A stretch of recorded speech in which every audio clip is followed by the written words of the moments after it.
How's it going, Rackle viewers? Green Gaddy right back into it with another Grim Rolls Dungeons & Dragons 5th edition session with my own personal homebrew within the Star Wars universe, taking place roughly 10 years before A New Hope starts. We had some foobar moments here, just getting players ready. We're still actually down one, but God willing, he could actually make it at least some point during, and we could just throw him right the hell in. That all said, I'm going to try to pay more attention to the time, but I cannot make any promises as we're already an hour behind schedule, and we're going to see if we could just keep track of the 4-hour mark. So without further ado, let's rejoin the Discord. Or rather, I'll rejoin the Discord. Y'all will be joining the Discord for the first time today. Someone is knocking on my door. What the heck? Well, that's me, sorry. Creeper. No, she's the creeper. Yeah. Wait, did we establish that? Is that canon? Head Yeah, I cannon. think so. Good God. So, needless to say, yeah, as I said, Eretz has family stuff, so he's probably going to be the latest out of us all at the moment. If everyone's okay with it, though, we can still shoot for the full 4-hour mark that is usually a session. I say that because we damn near went an hour over last time and didn't even realize it until I said something. Yeah. If all fails, I mean, I can try to work around to the best of my ability, or we can just end the session. But ultimately, we'll kind of just play it by ear and see how it goes. That all saying, if you would remember what happened last time, bad things happened. You were tasked with finding 2 KX security droids, and after some shenanigans, finding where they were taken from, and actually repairing the speeder they were taken from, and almost deciding to follow the damn Bantha tracks for some reason, despite it was obviously Jawas that did it. Gogo chose it. Gogo chose it. He chose I poorly. chose it. You told me to choose it, but you're the guy who knew what the tracks were. I didn't know what either of them were. Grim Yes, just you said, did. Oh, they were big and carrying something. No, I said the big tracks were obviously Banthas. I said the little tracks with the small feet were dragging something. And then you asked the guy who doesn't know what tracks Which look one like. to go after? And you're like, yes, the tracks here are made of sand. Yes, these tracks seem to be made of tracks. Needless to say, after following the correct set of tracks to a little droid shop just kind of out of the way from Mos Espa itself, you found a number of interesting things, one of them being a bunch of Jawas and a Gungan, who apparently was a little confused at being made to know that they were in fact not working on a shuttle to get them off planet, but instead working on a junky behemoth droid. You attempted to make a deal with the Jawas, but then other interested parties showed up.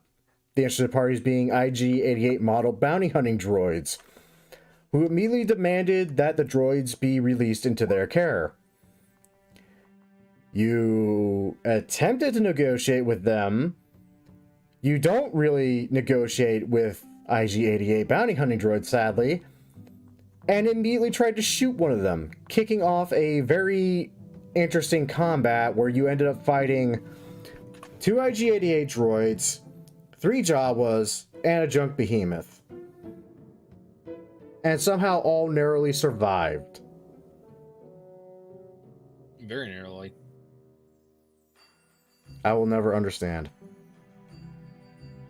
And that is actually we were going to pick right back up from.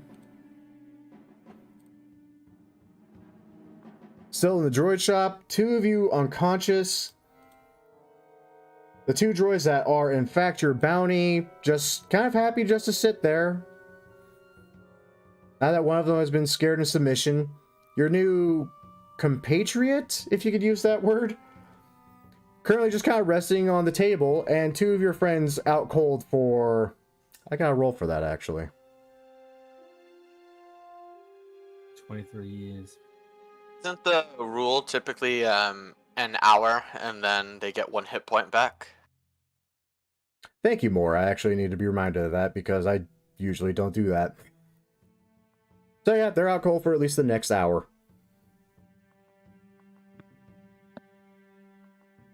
Now the real question is, what do the rest of you do? I'm pretty sure I know what one of you is going to do since I just gave you a token for a frickin' Imperial transport speeder.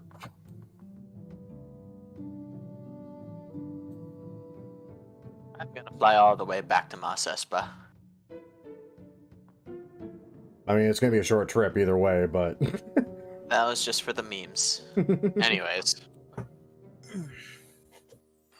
Vin is going to, now that he's sort of satisfied himself that those two are stabilized, he's going to poke around the warehouse for a bit, see if he finds anything interesting. Once he's satisfied himself that there's nothing, he's going to,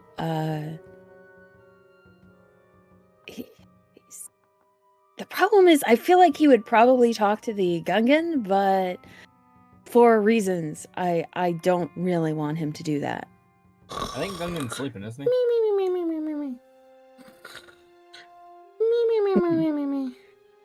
Oh, So he's a bad boy. All I remember from the last one is just, I hear that Jedi organs sell for high prices. Yeah, we should find a Jedi and do that. We should still totally do that. After me some nap. Why did I do that? So many memes.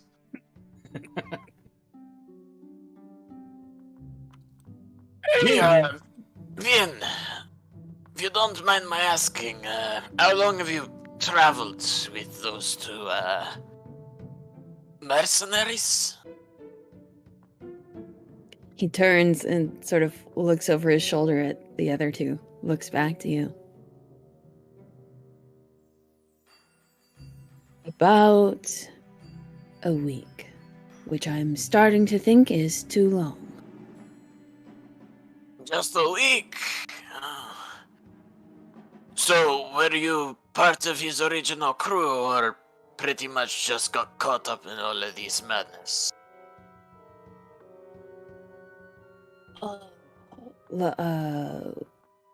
Hey, about that speeder.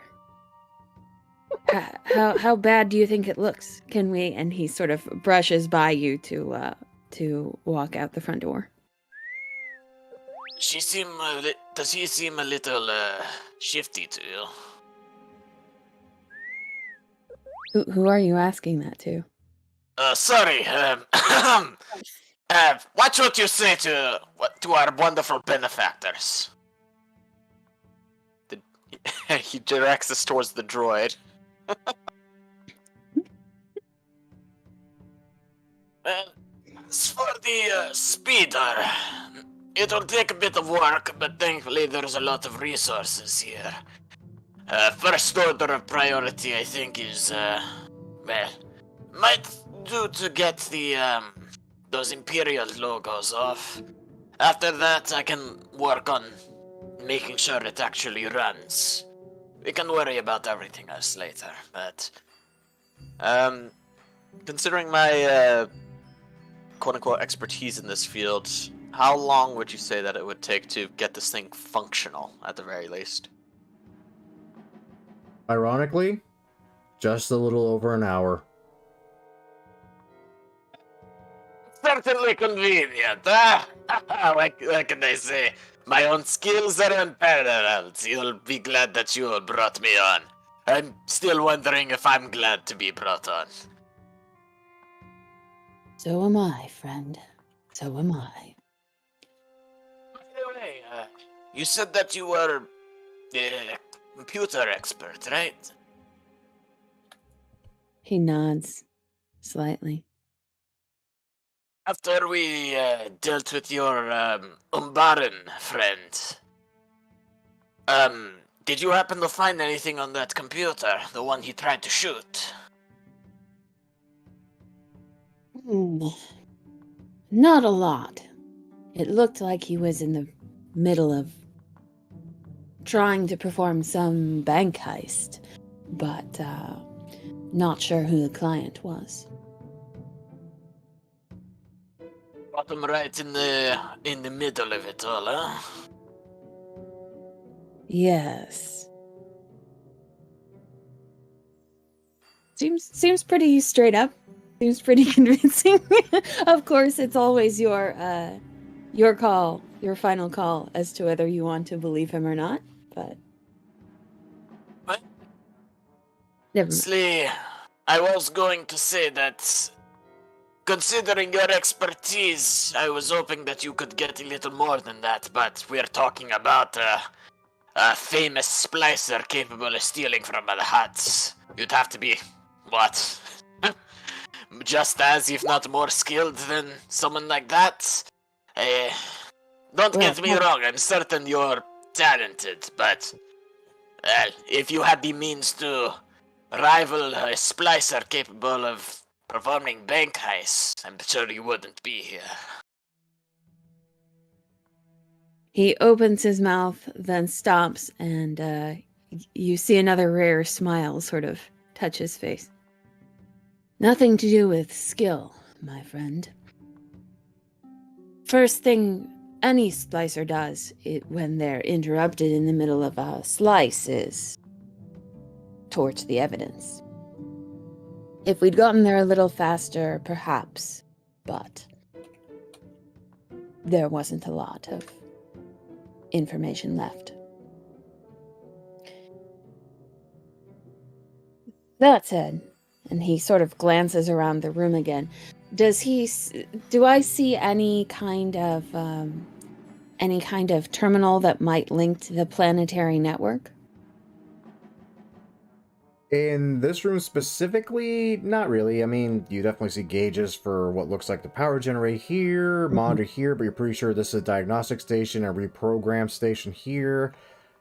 You're not entirely sure what the hell that even is. This looks like it's attached to a frickin' overdone scanner. This looks like just basic tech stuff. That all said, though, there's a door there. Oh, that is a door. That is a door. And do I see any paint?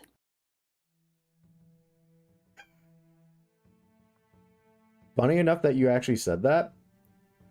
As you cross the threshold, you know, stepping over Luck and over Jesse, there actually is some paint.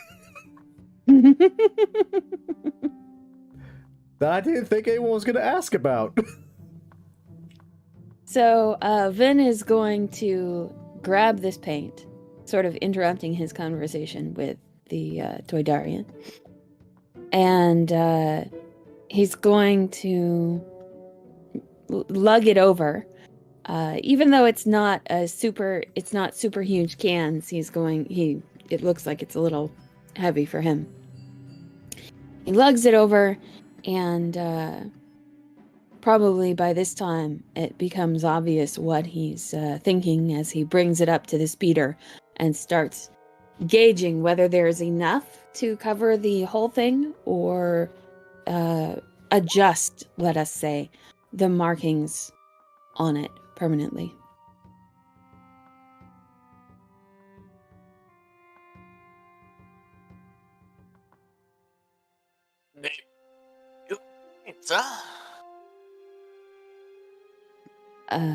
Run that one more time. So, you got, what exactly you got in that canister? Paint or something?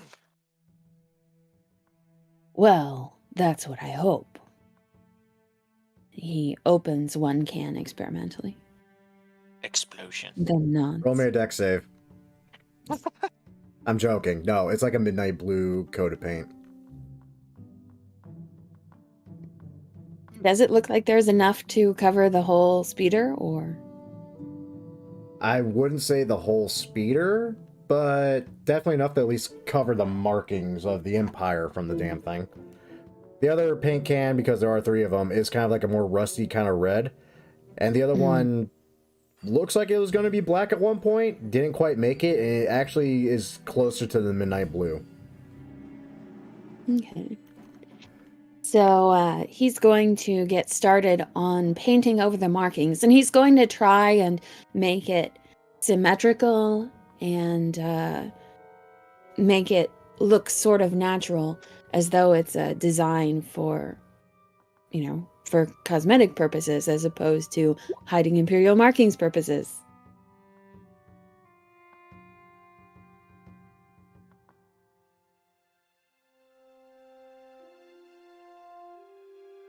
need to stop speaking jokes through that droid.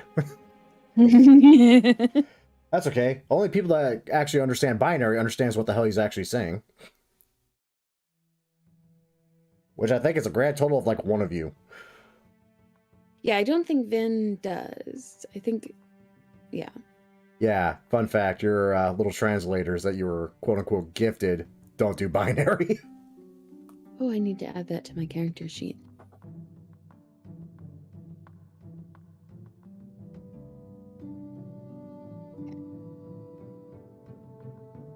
Okay, so I'm working on painting the ship. Marlo's working on fixing the ship. And the droids are just standing around. I mean, they weren't given any of the further orders, so yeah, that's just what they're doing. They're just standing there. So after some time passes,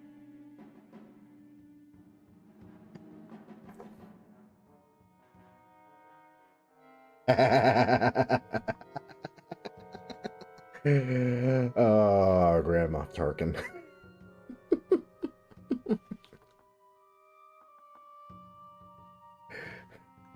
Just angrily beats back at you, Marlo. It was one joke. But nah, needless to say, It wasn't funny. just replies, I thought it was funny. An hour passes though, and yeah, there's literally just a pile of parts right over there amongst a couple of dead Jawas to pull from, so getting the speeder fixed is pretty easy. As for painting the thing, was there anything specific you're trying to do, or were you just kind of like splashing across the Imperial insignias and calling it good? just trying to cover the marks and cover them in a way that doesn't make it obvious that, there are markings that have been covered. So some kind of symmetrical, aesthetic looking paint job. He's got that shark's head flame looking paint job. Racing stripes. The designation N7 is where the Imperial logo should be. Yeah, sadly no white paint. Roll me a dexterity check, Vin, if you'd be so kind. Straight dex. Just straight dex. 10. I mean, you obviously weren't an artist at any point in your life. You might have like doodled here and there in the sand, just bored on Tatooine. I mean, yeah, it just kind of looks like this thing had a hasty paint job thrown on it a little bit, but passable at a glance. Okay. And at long last, you two chuckle nuts finally wake up with one whole hit point.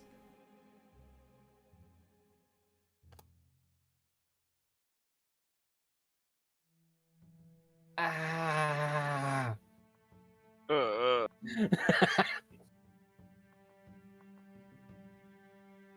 You hear something?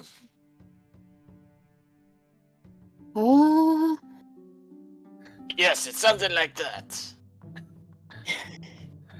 Little do we know, Hank Hill is breaking and entering.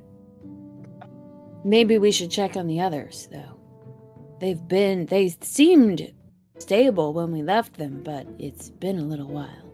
Luck, as you sit up, one of the KX series droids actually approaches you. Do you require assistance? Yes, you rust bucket. It holds out a hand to you. I accept. It literally just pulls you up like with minimal effort. It sets you on the ground. Just throws him. Doesn't look like his arm. There's just Luck's arm there, nothing else. No, that'd be if I had Matthias in here. You are being rescued. Please don't resist. Dova, you on the other hand, as you try to sit up, you find a problem. And I actually had to go back through the records to see how you went down. Your cybernetic arm shorted out. This is gonna just kind of just lay there. Just. The KX then approaches you. I am here to assist. Please do not resist. Kind of roughly grabs you by a collar and just hoists you up and gently sets you on your feet. Yeah. Not gonna lie, I was waiting for him to grab the cybernetic hand and the whole arm of his cybernetic arm just falls off. I thought about that, but that seemed a little too cruel for everything happening already. Just turn to no. Oh, sorry. Oh, sorry. You first. Nah, I was just gonna do a joke thing. Go ahead. Look. How are you feeling there? Took a bit of a lump from those, And he nods in the direction of the enormous robot. Look? He was spaced out. He doesn't know what's going on. Certainly he's fine. Do we want to, should we take off the helmet to see if there's any damage under it? No. Do it. I'll cut off your wings. I'm, He's not that out of it.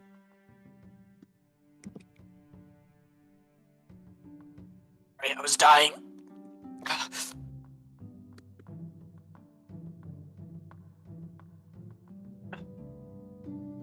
God. So Dova, as you're standing there, literally just kind of playing with your arm, like literally lifting it back up and then just letting it fall limp at your side again. And pardon me more for stealing your little droid for a moment. But said little droid is going to actually kind of scamper up your leg and climb onto your arm. Whoa. Does a quick little scan on you before a couple of tools kind of just pop out in various freaking compartments on it. A few sparks fly off before it gets kind of a satisfied beep and scampers back off. Just kind of just watch it scamper up. What the heck? Your arm now works again. There was an droid from that guy before. Droid used duct tape. It was super effective. Droid has used WD-40. Jess is just saying.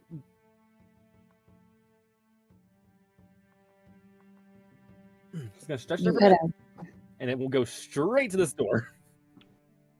You open the door? Oh dear. You ever get a sinking feeling like you're forgetting something? I'll give you a hint. Here's a reminder.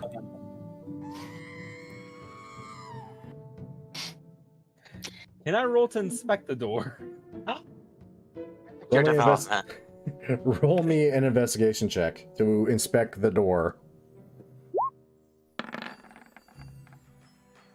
Appropriate. Seems fine. Yes, made of door. This is gonna step back. And he's gonna look at the droid and the droid right there. Open it. He's gonna kind of just go over here and just stand behind this. I am here to assist.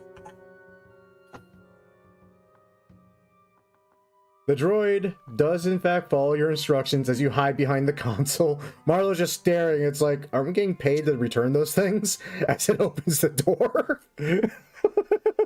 And then oblivious. Hide behind the Mando. Who almost died. I can't feel my leg. Ooh. Nothing happened, right? Yeah. Task completed. Alright, just gonna walk back over here and just head on inside.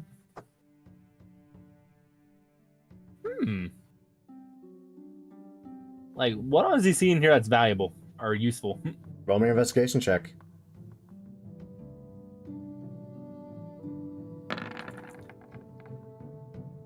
Oh damn, that's a good investigation. Yes, this dirt is made. This floor is made of dirt that can only be found in the best of England's homosexual bathrooms. How do you know this? Books. Books. So, one thing at a time. Number one, there's a data pad there. Looks like someone was working on something here. That's a gun. Not entirely sure of the make just yet, because you're not close enough. There's a box with something in it there that looks interesting. A HoloNet terminal there. Looks like more stuff, just like a little workbench that someone was working on something on. Their job was, God knows what they were actually doing in here.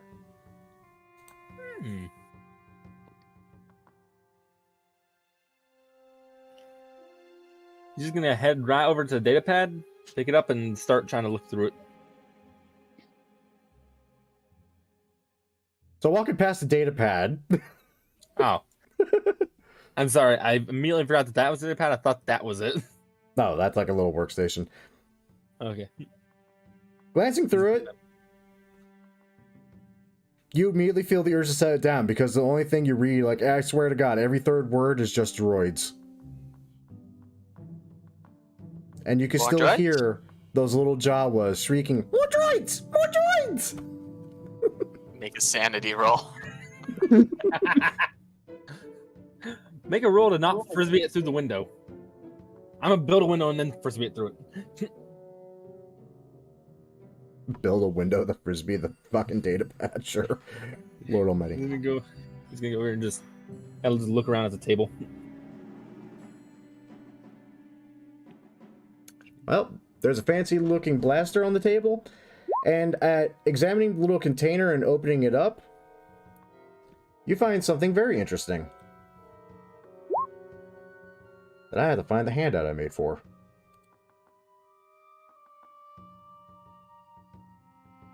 There it is. In the container, you find 3 of these. Ooh. He's gonna just grab that blaster and just kind of shove it up under his coat as nonchalantly as humanly possible. Now you're gonna look at it, it's like, oh, I found grenades. Gun, too. Yes, these grenades are made out of boom. Oh, gun.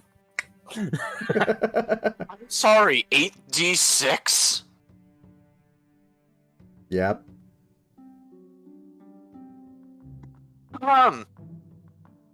We found lightning fireball that is more powerful than fireball. Better give me the explosive. I'm the explosives man. I'm already carrying a bomb on me. Does Jesse by any chance know where that pistol came from? Like, who made it? Roll me a history check. Would you consider yourself a gun nut, actually, Jesse? I have no clue. Yeah, you really don't. It's a fancy gun. Yoink. Though, at a glance, just because you've encountered something of a similar kind of make, it looks like it came from roughly the same manufacturer and possibly even the same era as a blaster rifle you left with your B2 Super Battle Droid friend who was falling apart.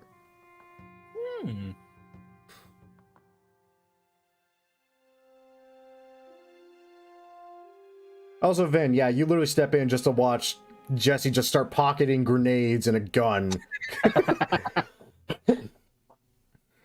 Which will definitely not end badly.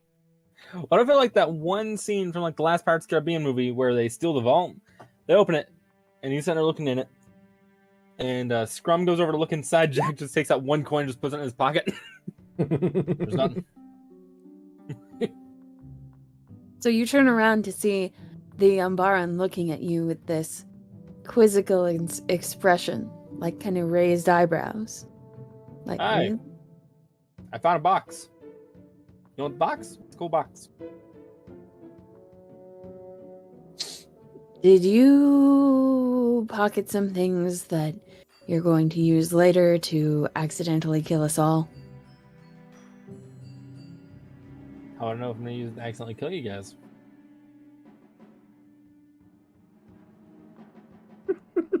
He just steps away from the room and starts walking back towards the other.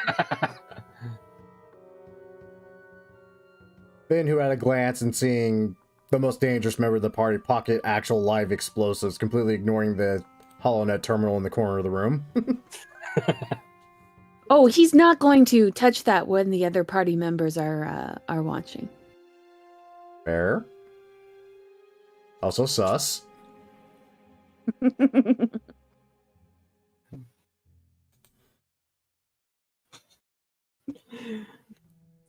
Walks up to Luck and Marlowe.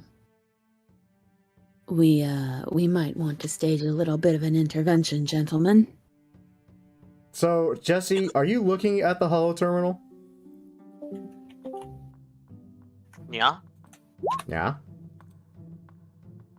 Hacker. Stonks. So, are you looking at the HoloNet terminal? He's going to try, yeah. Okay. So you power the console on, and the first thing that comes up is Lonely Jawas and their droid companions. Like Jawa Facebook or something? Wait, am I looking at No. Jawa's browser history? Yes. Ah, God damn it. I couldn't resist. Anything else, or is that just it? I pressed the wrong button. Nope, not really. I mean, the rest, honestly, at a glance and from that sweet investigation roll, nah, the rest of this looks pretty much pointless. I mean, there's a couple of tool sets here and there, but frankly, you probably have better on your ship, you know, when you get that back. Walk out with just a scarred look on his face. Just You know, completely something tells me terrified. he learned his lesson, Vin. Then Vin- turns around, looks at Jesse.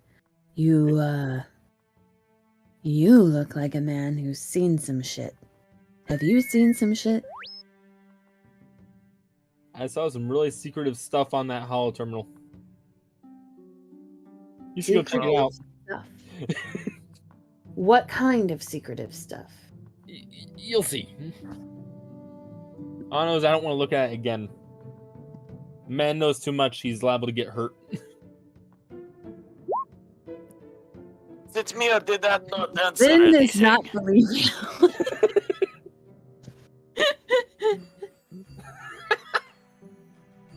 Vin just gives you this expressionless stare.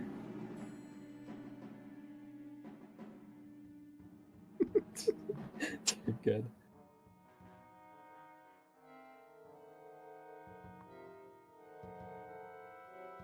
You'll act like you've never seen Jawa porn before or something, Jesus. Would be the most alluring race in the Twi'leks.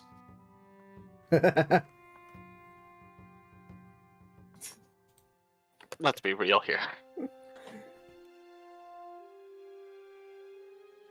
Lord almighty. I forgot to add something. Oh god, I gotta add that the things that you want to the character sheet.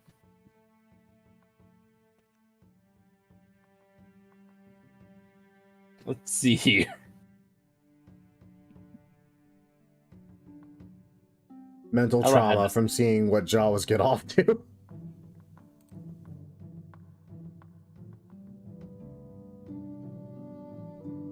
Oh, damn it, I didn't save it. Son of a bitch. How do I add stuff to my inventory? One moment. Open the character sheet, hit the plus icon down at the bottom of below all of the current inventory items, All and right. it'll put in another row. And should I just have it weigh the same amount as the other blasters? That one in particular weighs 4. 4? Got it. Mm-hmm. It's hefty. That means a big boy gun. I mean, it's a pistol still, but a very heavy pistol. Effects hand cannon. I need to stop bringing Mass Effect into this. I mean, you're not entirely wrong. Graham, I gotta ask, like out of character. Hmm? Is that one of the Republic Commando blasters, or is that the Mandalorian blasters? I don't know. When you figure it out, I'll tell you. Okay.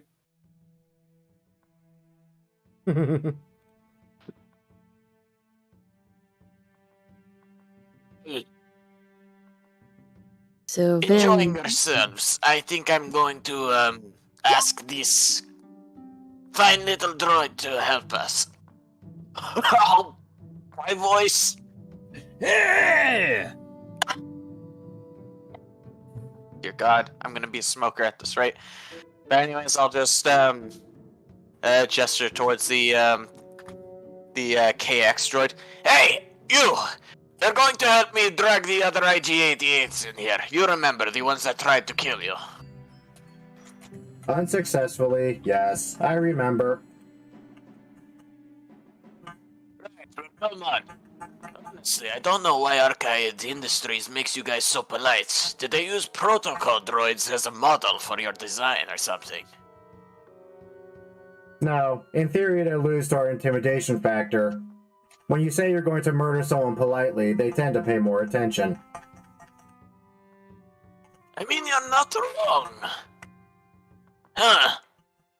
I wonder if anyone's used a protocol droid as an assassin before. I am fluent in over 3 million ways of kicking you.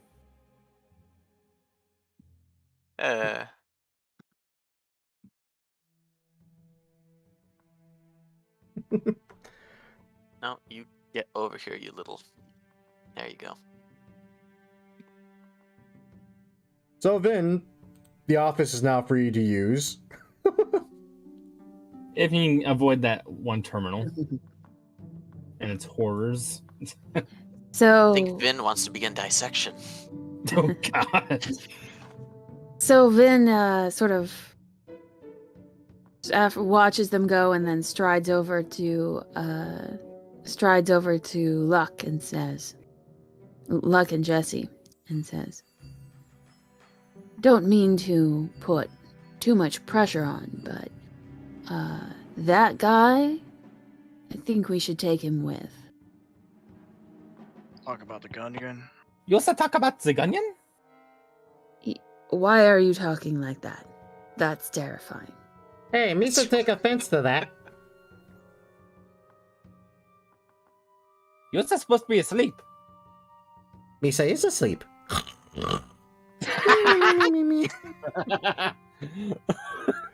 That's funny.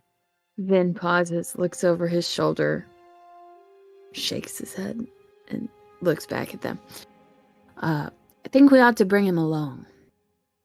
I'm not... Well...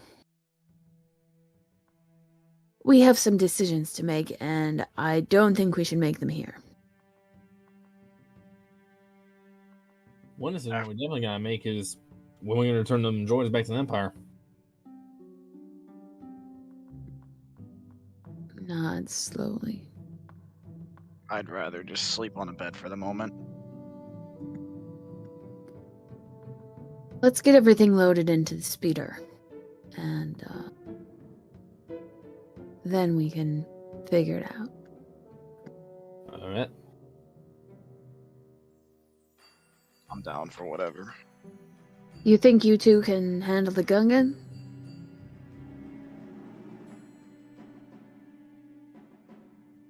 Luck, you get the gun, you're now helping with the droids. Me. Misa going to be bomb bad Sith Lord. I don't want to touch it. Misa get all the beaches. God damn it, Eris. This is why I hate doing other people's characters. Dear God. Vin walks over very gingerly, sort of places a hand on the Gungan's shoulder to wake him. What you so want?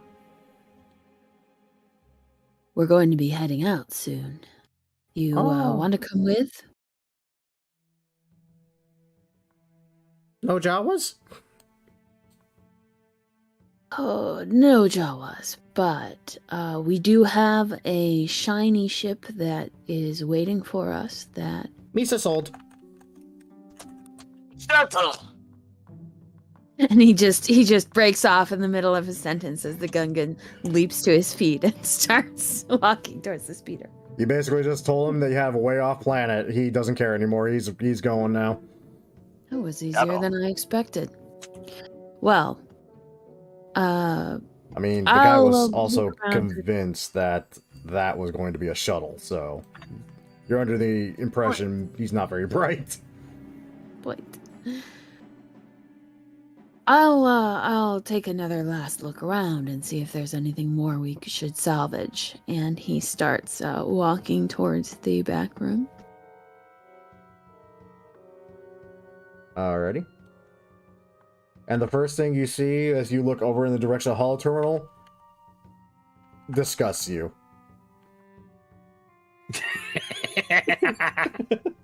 You don't know what Finn is into. I'm pretty sure it's not droids and Jawas fornicating, though. He raises one thin eyebrow, otherwise no visible reaction whatsoever. Walks over to the terminal and clears that off it. Is there anything is there anything indicating that these Jawas were associated with any, shall we say, surprising individuals, or that they had any party that they were building this droid for, or were they just building this droid for themselves? Roll me an investigation check. 24. Okay. You browse through some of the files here and there, and ultimately what you find, kind of disappointing actually, this thing was literally made, they were building the droid specifically as added security against possible Tusken Raider attacks. There's a couple of mentions here and there about how they somehow convinced a Gungan that they were actually building a shuttle who was helping them collect droids. But honestly, they were also talking about how to get rid of him because apparently he was more of a nuisance than he was a help. Okay.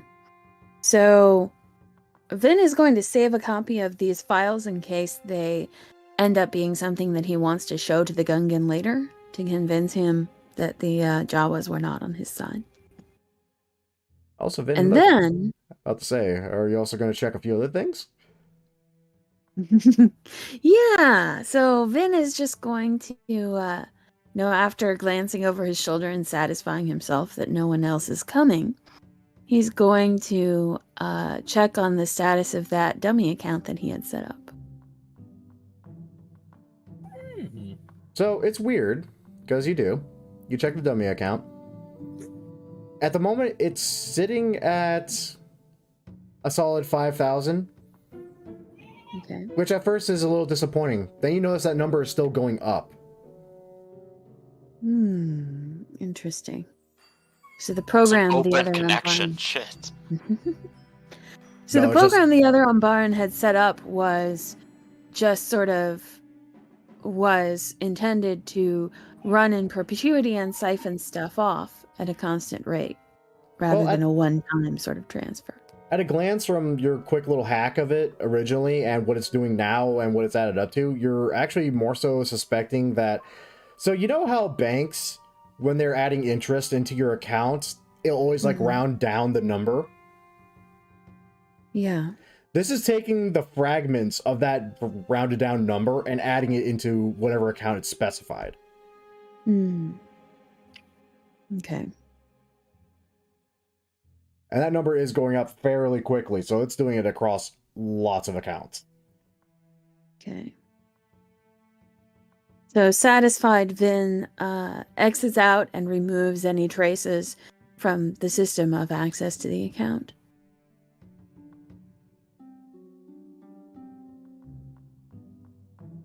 There are a couple Then ways you could do that. How do you want to do it is the question.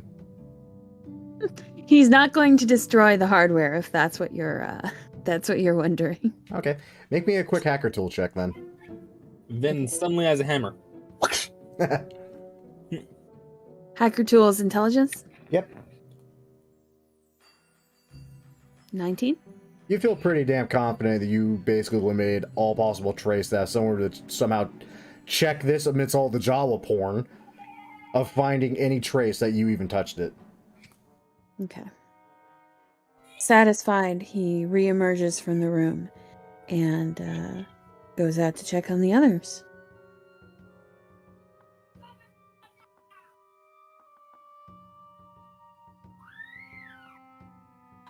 I mean, at this point, I feel like they basically hauled everyone in. Thankfully, with the KX droids helping, the IG-88s were very easy to kind of stuff in. Marlo's trying to start up a conversation, asking how someone ended up on the planet in the first place. And Vin is poking around the the rest of the building, seeing if there's anything that looks potentially valuable or like something they might want to have. But assuming he doesn't find anything, I think we've actually already searched the place. Lots Assuming of he junk. doesn't find anything, he's going to mosey on out to the speeder.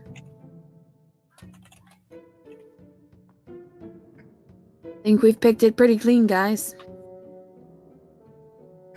The few things worth of value are currently installed on the speeder from the junk droid.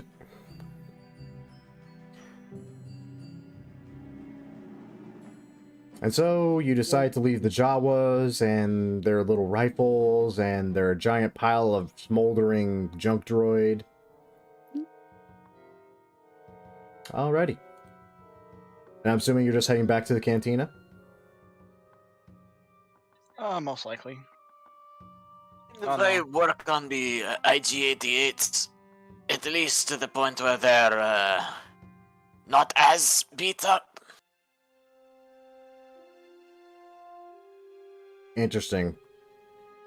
Also, is it possible to see if there's like an owner's mark on it, or I guess it would be a restraining bolt, wouldn't it? Would it be a restraining bolt? Funny you should ask. Roll me... God, what would this be? I want to say this would be investigation too, actually, but that's been rolled a lot recently. Like, how in depth are you going about looking for like any defining marks or something? Like, are you like literally trying to peel off parts of the armor, or are you just giving a kind of glance over? I imagine while I'm trying to get it, not functioning, but in a decent state, I'd have to peel up the armor anyways. But if anything, I would be working on them while giving cursory glances about while I'm mainly focused on fixing. Okay. In that case, roll me a... I think for you it was a Tinker's Tools check.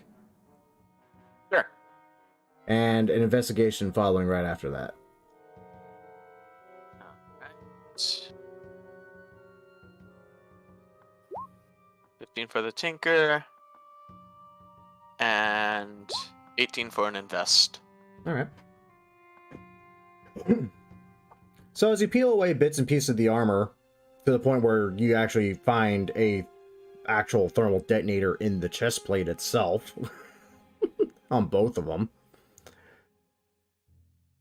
you don't really find any apparent markings right out of the gate. I mean, there's not even like a serial number or a manufacturer. But there, Odd for you did droids. roll high enough for this little bit, though. You see a spot where it might have been, but it's been long scratched off.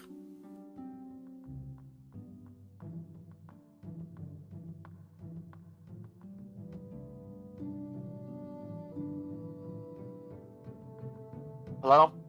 There you are. Okay. Where did I cut cut out? You see a small location where it seems something got scratched off. Yeah, that's basically where it probably would have been, but yeah, and it's like the exact same on both of them.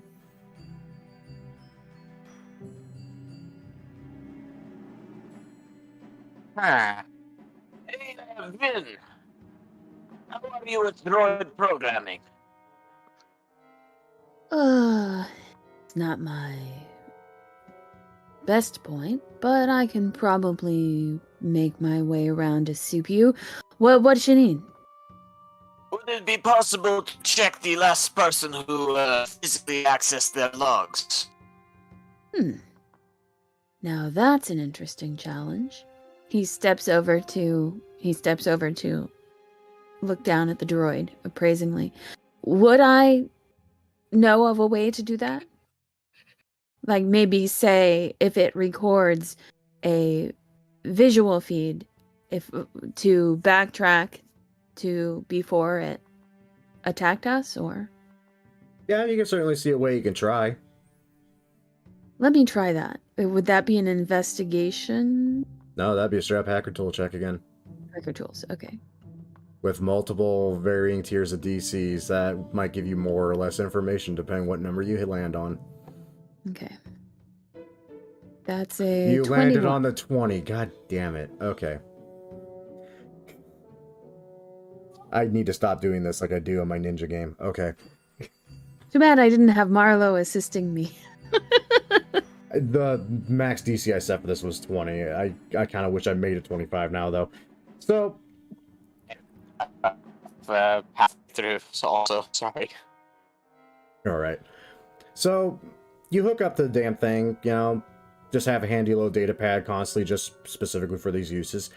And you start going through some things here and there. You don't find much at first. Then finally you get past another barrier. And you find a message that just says, "We are free now." That just repeats over and over again. For a brief moment, you think maybe that's kind of just all that's there, because the only other records here are just like memory wipes. But you do manage to find a secured video file. And playing it back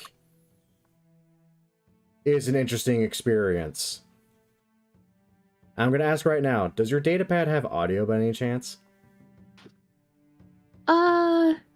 Well, let's say it does, but he keeps it on mute normally.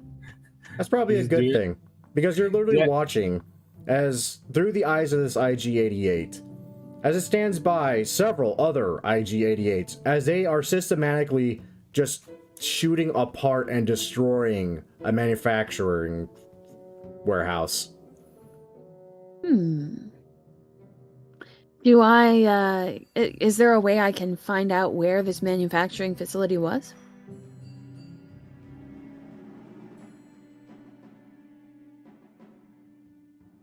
In a galaxy far, far away with multiple planets, it's very unlikely. Shoot. So I can't, like, look through its... There's no location nothing stamped on the... Like, this is... Okay. Let me put it this way. This is, like, the only thing recorded at the earliest moment, and you're under the suspicion, just looking at it, that, yeah, these things purposely wipe their memories of everything but that file and that bit of text for a reason. What was the text? I mean, I actually wouldn't be able to see this because Vin is the one looking at it, so... You could probably just see over his shoulder what's playing on his datapad. Okay. What was the text again? Sorry. We are free now. Okay, that's horrifying.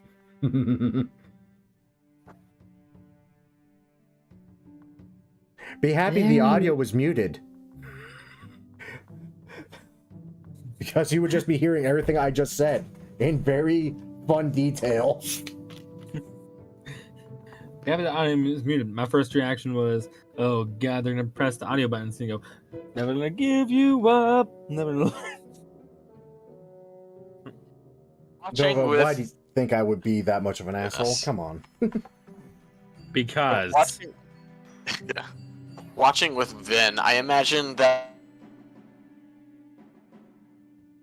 And that's where he cut out. Watching with Vin, I imagined that... It's just watching. Oh, that's right. You're a good droid. It gives a bunch of happy and almost sorrowful beeps back. Yeah, how interested does that guy's droid look in this this footage of droids inflicting carnage? Roll me an insight check. It's a goddamn droid. Are you serious? You don't know. It's a damn droid. It has no facial features. It's basically looks like an oversized fucking security camera with legs. I prefer the term turtle, thank you very much. It's Anthony! You catch Vin giving your droid side eye. Well, they're gonna...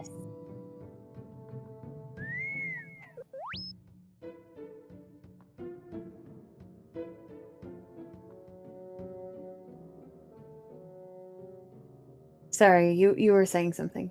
Oh, I was gonna say, while you guys are back there doing that, Jess is gonna turn around and just... Do you want to offload these droids before we head back to Cantina, or... Back there Oh, first. where? I mean, it's gotta be an Imperial embassy or something around here, considering that they want these droids back. Okay, we also have another problem. There is a Gungan sitting right there. Actually, Misa standing. Why don't me and the Gungan stay on the ship while you guys go in and make the deal? Because I don't want to get pulled into some Imperial bullshit.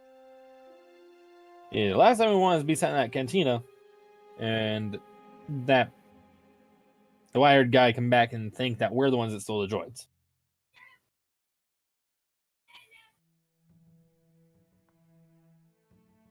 Vin nods slowly. Should be fine then, as long as... And he gives the Gungan another look. I'm sorry, what did you say your name was? Krad? Yes, Misa named Crab. Crab. As long as our new friend Krad here stays out of sight and stays very quiet, and Vin gives him a meaningful look. Just blinks at you.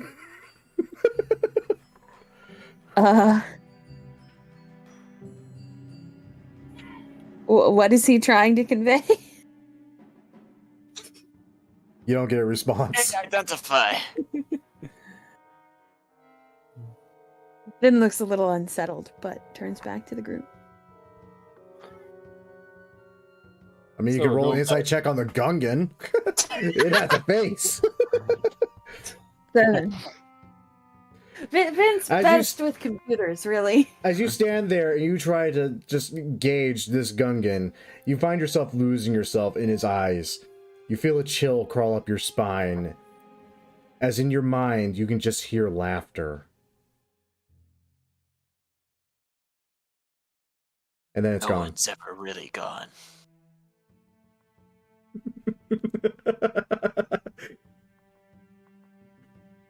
If anyone else would like to try to insight check the Gungan and maybe not be disturbed by the fact they're force sensitive, as all fuck.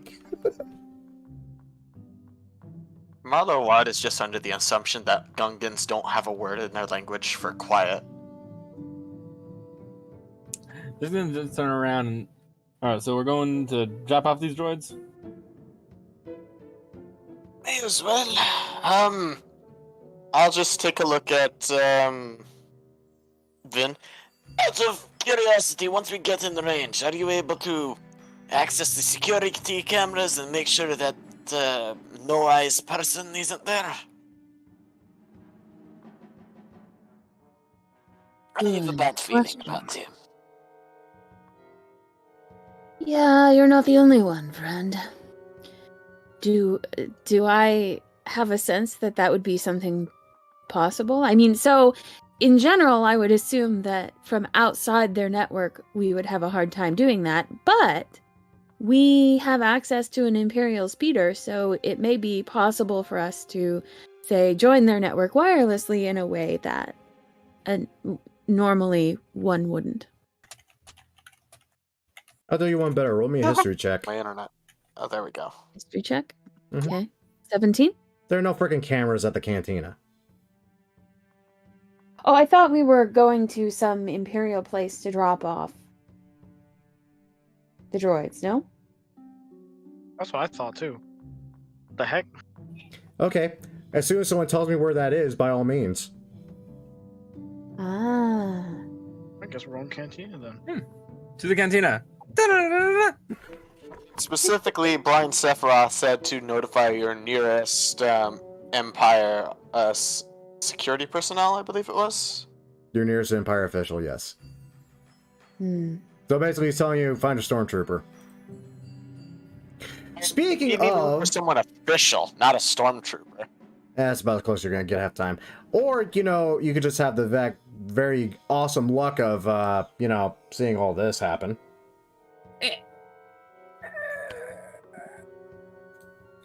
I want you to know it was really hard not to laugh as you all kept talking about this.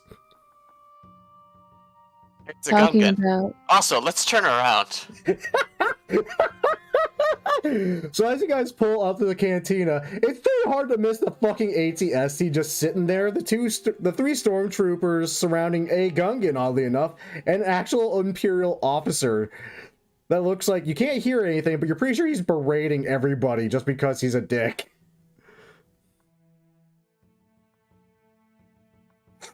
You honestly think you can just bring any Gungan up here? What, you're saying they all look the same? How dare you? No, the Empire totally wouldn't give a damn. Yeah, they would. That's not... Yeah, don't even joke about that. They totally fucking would. Do we not have external audio pickups on the shuttle? Well, I only had enough time to get it running. I didn't even have enough time to get the AC running in this thing. Priorities. So we can't tell what they're saying, what they're talking about. No, but the second they see that speeder roll up, they immediately all look in your direction, and the Imperial officer actually starts waving you over. Jesse's just gonna stand up and start walking toward exit, and he's going. Is there any like blankets or anything that's in there? It's an Imperial transport speeder. In that case, he's gonna take off his jacket and just kind of throw it over the Gungan. Okay, you do that. Trying to hide the Gungan, and he's gonna. Vin is standing next to the Gungan. He's gonna kind of just step off and start walking over. I dare say it's about to. You're not an Imperial official. What are you doing in that speeder, sir? It's outsourced. Outsourced. Hey, you guys were looking for a pair of security droids, right?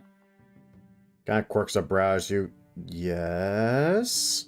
Well, we found them. A bunch of Jawas tried to get them. Jawas, you say? Yes.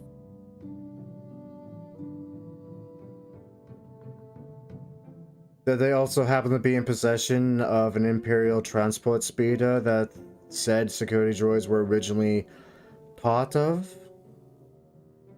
The very same one you arrived in?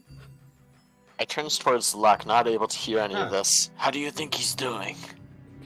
No, this is an entirely different one. I think he's sweating. We bought this back a few years ago at a pod race event here. Really great time in Mos Espa. You might want to go help him. Yeah, do you want the droids? I ain't gonna go out. Oh my god, this is just hands, or just not hands up, but you know what I mean. It's like you don't walk towards a police officer just out of a. Oh yeah, no, your vehicle. hands are out and spread out, and make sure that they can clearly see there's nothing in them. Yeah, this isn't an ambush. Hey, wait, 1 second. C-13! And Jessica's Get gonna over turn here. around. Hey, clankers, get out of here! And hope that they can hear him. That's offensive. Oh, that definitely sounds like a KX. Oh, good, that is them. Why did they look burned? Difficulty with the Jawas. As you can see by our companion here, and he just points towards the, Do I even need to explain how Jesse looks right now? No, He's basically just sitting there. Wait, do you mean physically or what? I mean, the officer's looking at Jesse. It's like, yes, he looks like he caught a rancor during mating season. Something like that. The Jawas hit me with a thing. Yes. It would appear that they were using, they had, they created a droid that they pilot. Essentially, they got into it. And, well, that was one hit. Then he just points towards Jesse. Yeah. If you want, I can point you to where the Jawas were. Were being the operative word. Yeah, were. They're still there. They're not okay, but they're still there. Right. Well, enough said then, I suppose. Captain, if you would be so kind as to take command of both the KX droids and the transport speeder, and you two dullards, I don't know, do something with that damned Gungan.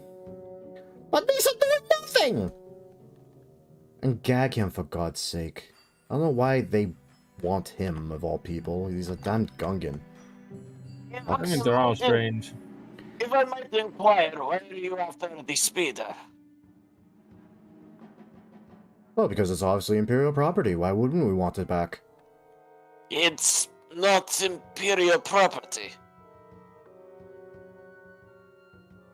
What kind of idiots do you think we are to ride up in front of Imperials and Imperial property?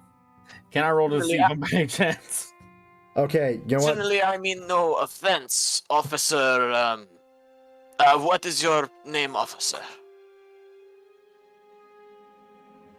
You may call me Kirkland, if it would appease your tongue, Todarian.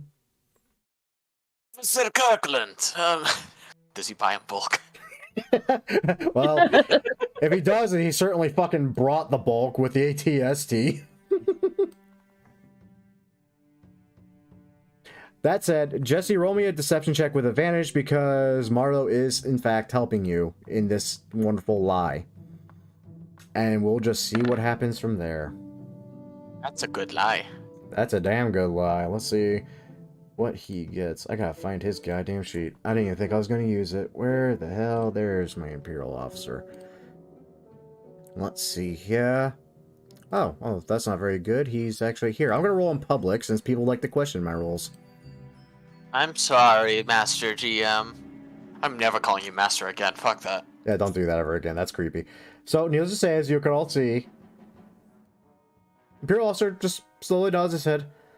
I suppose making a few credits for the Empire for a bunch of defunct speeders we don't have any need for is fine and dandy. Very well then, the droids. Captain, are you taking command or not? The stormtrooper just sighs inside his helmet. I fucking hate my job. It's Gary the Stormtrooper. Just kind of nods to the KX droids who immediately just fall in line behind him. Right then, one problem solved, I suppose. Now then, on to you, the Gungan. That means you're not Gungan you look for. You're a Gungan, though. On Tatooine. Yes, Misa named Knock Knock. Damn it. That cannot be your name. But it is Misa name. Wait, what was the name? Knock Knock. Nah. Who's there? No, that Exactly. Misa last name. Knock Knock who did?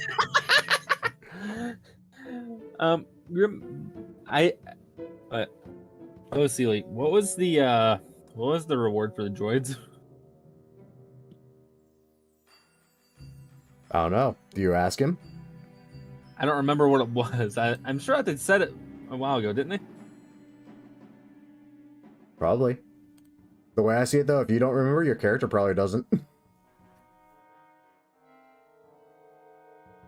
Fair enough. Or, oh god damn it, my internet cut out. How long? I'm not entirely sure. Okay. Lovely. But, well, I'm assuming Jesse is gonna speak up, so I don't want to take over on that. No, you can. Jesse can't remember the number. I can't remember the reward. Pardon, but Officer Kirkland. Wait, it wasn't even a day ago, was it? It was literally a couple of hours ago. Right? Yep. Okay. Officer Kirkland, I believe that a high-ranking Empire official visited this establishment not a few hours ago. I would certainly think so, seeing as how I was said Imperial official, yes.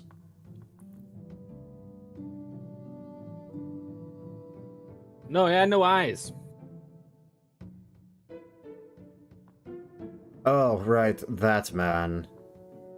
The entire reason we're looking for damned Gungans on this dirtball of a planet. Yes, what about that strange fellow?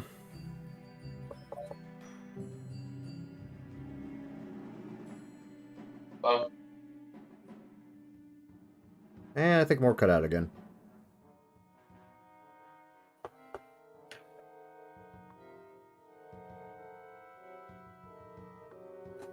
More? Yellow.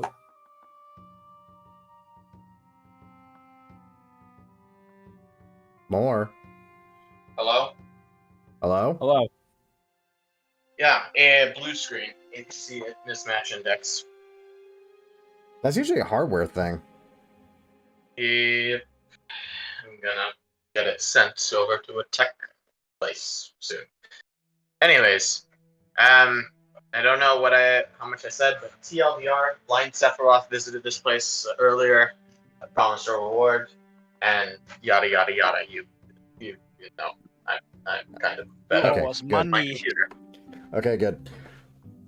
Oh yes, I'm sure a reward was promised, and what greater reward is there than to serve the Empire in your own little ways? Credits. I love this because Jesse said it. Because almost like in unison, the captain, the two stormtroopers, the pilot of the ATST, and the ATST's head itself slowly turn towards you. Even the Gungans look at you, it's like, you're so fucking stupid.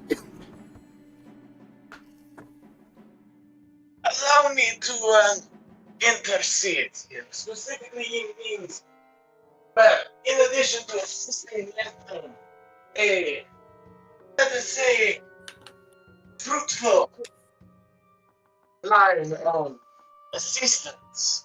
After all, we are capable of tracking down such troublesome meddlers, along with your threats, but quite intimate as well. Simply, the Empire can see how useful it will be to have individuals of our caliber to be on call, so to speak.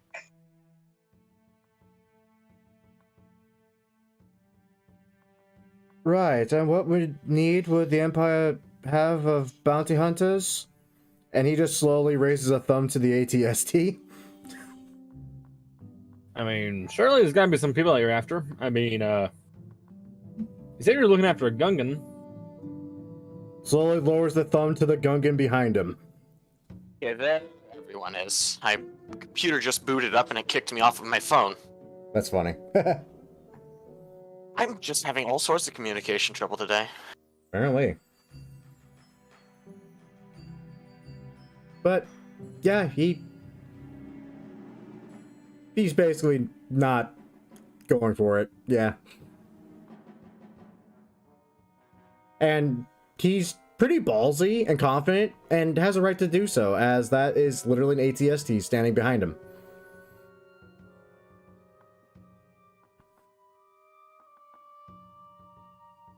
Okay, there we go.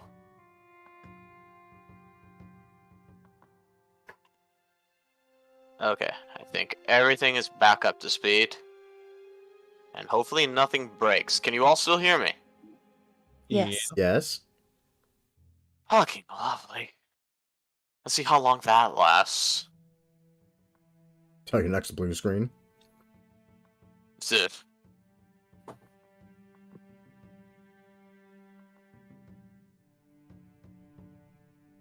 Anyway, I'm sure we'll remember your names fondly in service of the Empire as we take away this two prisoner and our Imperial property.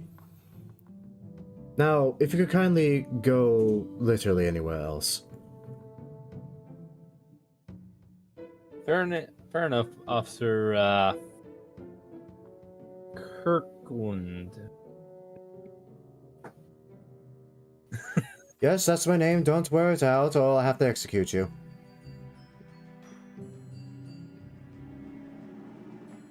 You know, I wonder if the stormtroopers also have to call him something else.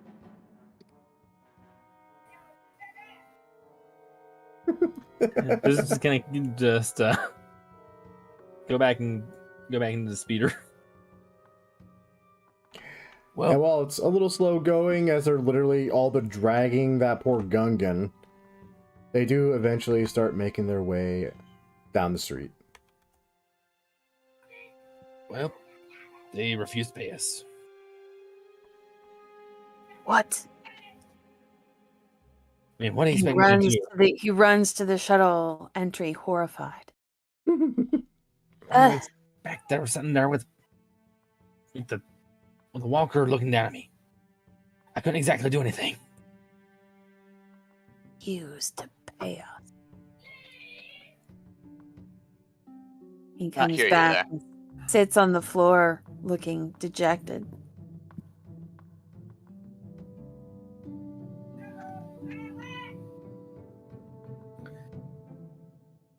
He used to pay us. If I might offer something to brighten your spirits, I don't think it's going to brighten your spirits, but you saw that officer, that or that Imperial, that gave the announcements for the Gungan before, right? Yes. What are the odds he is going to believe that his officer brought it in himself? No, an Empire. And the way that officer's acting, I'd say pretty low.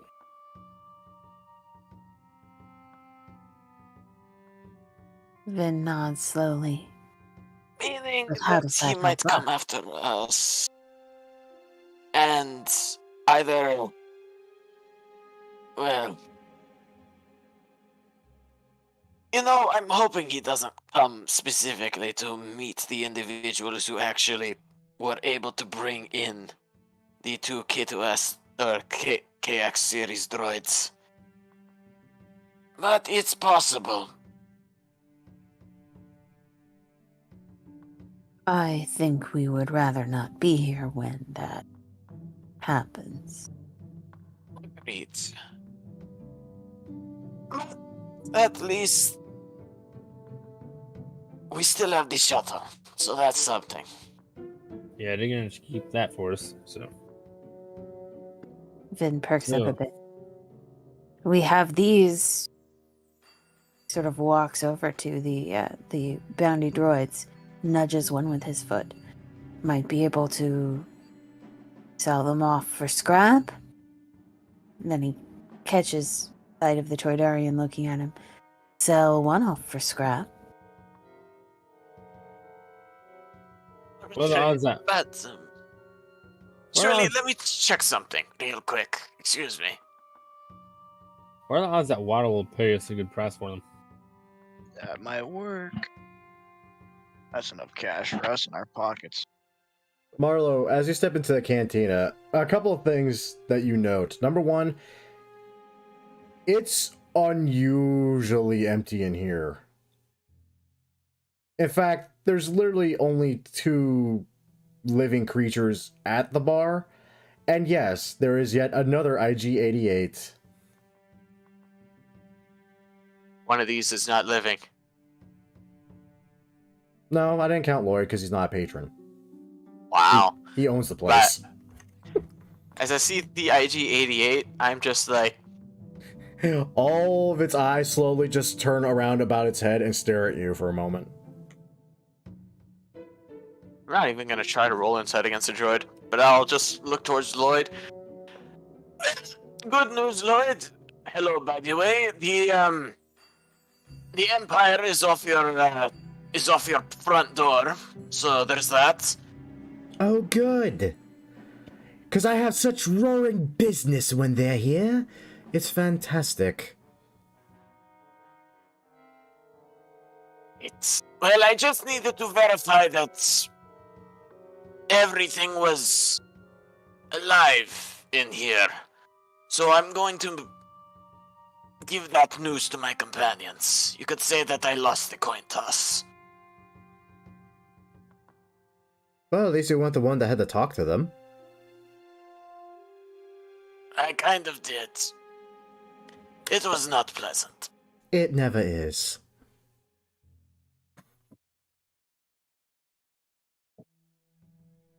Yeah, so there's another IG-88 inside the building. It's almost like it didn't move. Well, yeah, that's Lloyd's security droid, right? I think so. He was there last time. And every other time. And Lloyd specifically talked about why he purchased him and that he was using him as a bouncer. More so that he was kind of on loan. Oh, why he obtained him. Maybe the Lord will be interested in one of these ones. Spare parts never hurt anyone. Vin nods slowly. So, who wants to go give him No. a pitch? We might be able to give him more than spare parts if we give our Toydarian friend a little bit of quality time with these guys. Right? And he... So I just had a really bad idea. Oh, I can't wait to hear it. Do You're tell. starting to fit in already. Please do tell. What if we let slip that the Empire, not only got the KX droids, but apparently we're seen dragging, the scrap of an IG-88 with them. How do you think that droid would react? Probably not much. Considering what I saw on Vin's datapad, I'm not exactly certain of that anymore.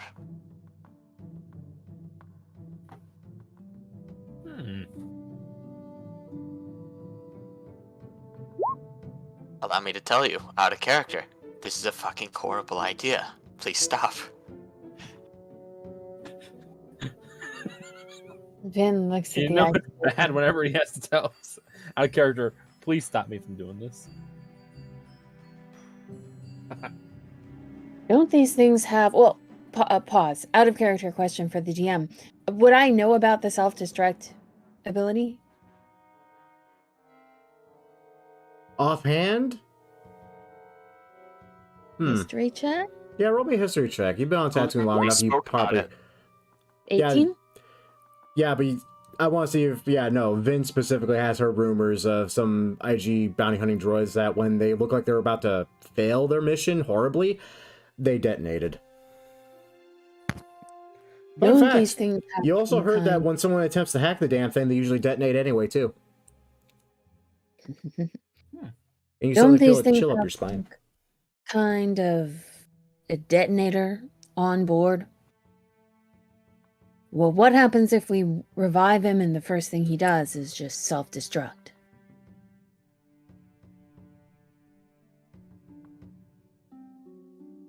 Trying to remove the thermal detonators.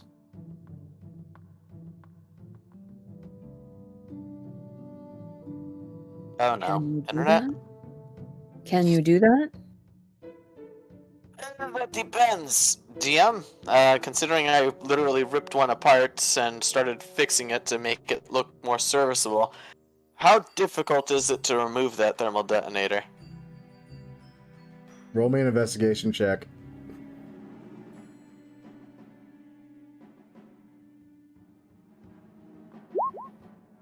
Huh. Thank God.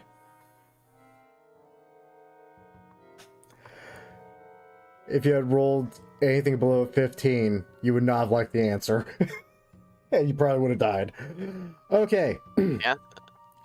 So after, you spend enough time with the damn thing, you identify the thermal detonator literally in its chest plate. That was easy enough. Giving it another good, look over, you could certainly attempt to, but you also are very much aware that unless you were very, very good at what you do, it also might set it off.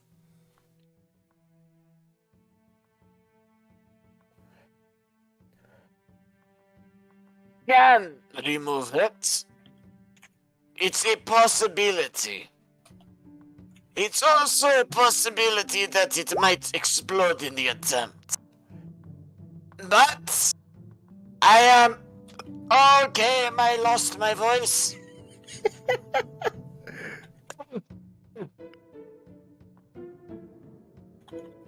No, I'm not. I legitimately can't do that voice. No. That's Oh, all right. wow. Well, I can remove it. I would appreciate a bit of help. even considering my expertise. But it's possible to remove it without setting it off.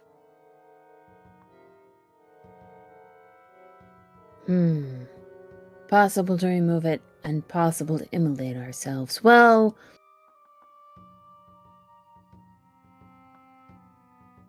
So you should tell me how difficult. I will say now that because you did hit 25 on the investigation check, you definitely see how it could be set off by trying to remove it. It does lower the DC considerably, but there's still the very real possibility that you could fuck up, and well, I hope you have a backup character in mind.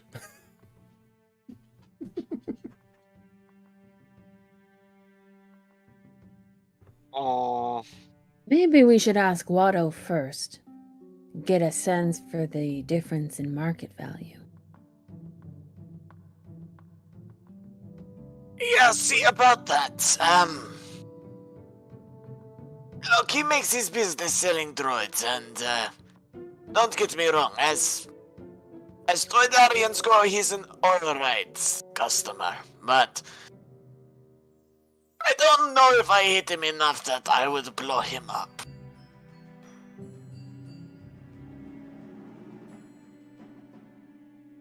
Besides, it goes against the Church of Toydaria's teachings. In a business transaction, everyone walks away happy. Some happier than others. There's that catch-22 I was waiting for.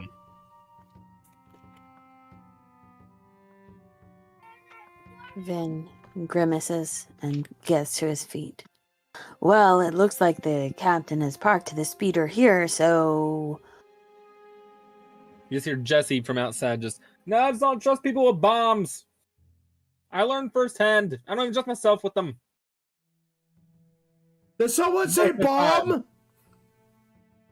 No, it's fine. Roll a deception check.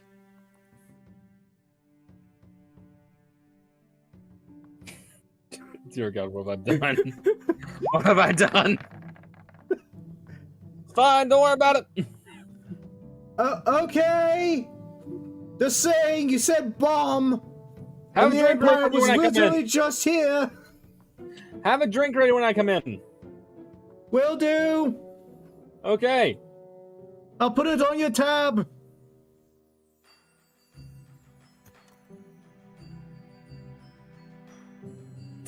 Dear God.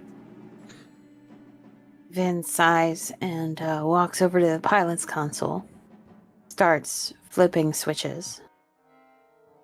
He's going to try... I'm going to try and repark this thing somewhere where it's not in the middle of the street, visible to every podjacker who might walk by.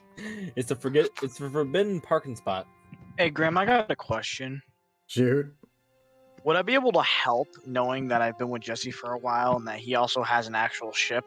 Would I actually a bit understand from watching Jesse fly the ship and kind of helping as well? Know how to park one of these things? Yeah. Do you help? Yep. Okay. No check needed then. Rolls poorly. Okay, you are now on top of the building through the wall. No. Wait a minute. We left the droid behind. This is where you start, oh God! You start driving away, you just see Jesse surfing on top of the droid going down the road. Okay, let's just go ahead and say you did it. I'll park you there in a minute. Let's get that you chuckle nuts Just out get there. tossed out of the shuttle. Yep. We crashed into the building. You've accomplished your goal. Do you leave the IG-88s in there? God, that sounds like a bad idea. If you do, lock the door. Come back out here. Come back here. Do we know that they're disabled, or do we know that they're permanently disabled and won't reactivate, or? They haven't yet. And you shot. spent like over an hour with the damn thing, so if they were going to, you're under the impression they would have already. Me, I spent over an hour with them.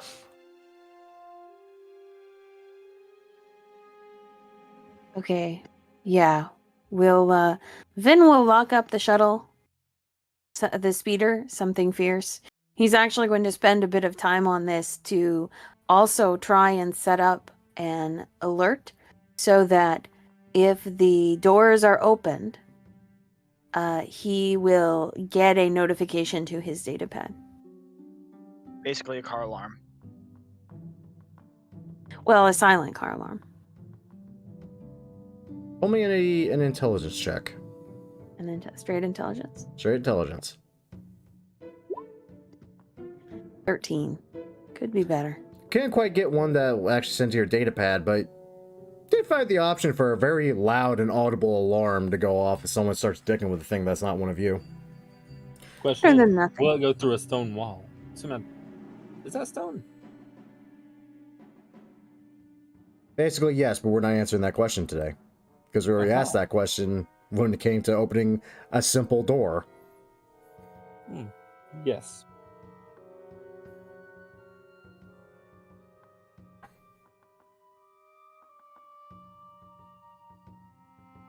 Then he sighs deeply and walks towards the cantina. You know, Mando, I never knew that your jetpacks allowed you to fly upside down. That's kind of disturbing. And impressive, given he doesn't have a jetpack. No, he's an Inquisitor. He's just rolling. I'm No, walking on my hands. Is that one thing from Back to the Future 2? When My George legs McFly don't shows work. up.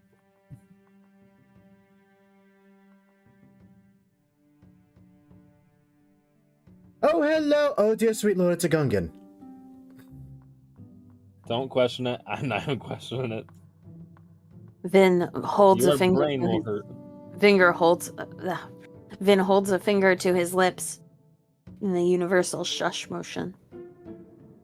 And does the Gungan have a cloak or anything? Yes. Jesse's jacket. Nah, Jesse took That's his a jacket jacket. back. He has a cloak. I thought they couldn't see his face. Vin tugs the Gungan's arm and then makes lifts his own cloak hood up demonstratively. Just like a grand show of monkey see, monkey do, he slowly pulls his hood up. It's funny because it rests on his head, but his eyes bar it from going any further down. Whoops. You just cut 2 holes in the top. So it's not a useful disguise, basically. I mean, for the back, maybe. It's either hide his identity or go blind. Or hide the back of his head and go blind. Well, going blind obviously hasn't been helpful because you met someone that doesn't even have eyes, who was disturbing you all. Who knows, maybe eyeless Gungan will be even more terrifying. Hey, it's an improvement. I find Vin looks around. So, how are people reacting to seeing a Gungan other than Lloyd? The Bothan doesn't seem to have a fuck to give, really. And your good Twilight Gambler over there is just, like, bemused by everything that's been going on. Okay. So, Vin judges that we're probably pretty safe for now and walks with the Gungan over to the bar, plunks himself down, sighs heavily. Right then. So, sounds like you had a very exciting day. What gave it away? Well, the fact that 2 of you look like you caught the Rancor in mating season, you carrying a Gungan after I just watched one get dragged out of my bar.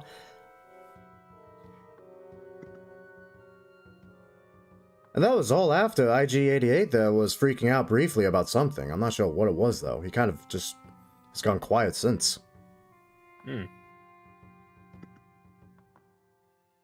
Does that, happen often?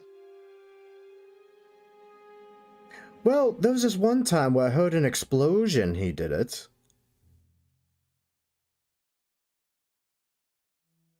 I think any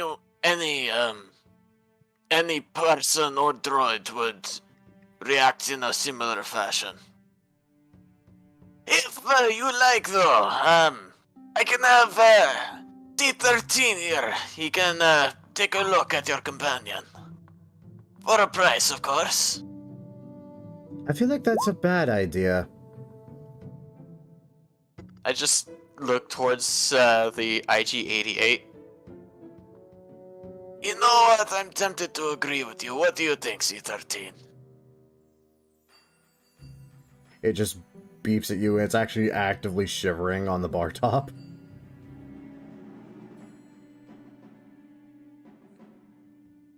I think we all could use a drink. That might be a good idea. So where are the KX droids? In the hands of the Empire. Some officer named Kirkland took them. Oh.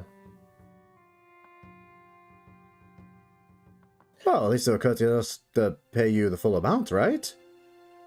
He says it's like he's like pulling out and setting out glasses in front of everybody. We ain't got shit. He stops when you say that, collects the glasses, puts them back under the bar, pulls out bigger glasses and sets them all in front of you.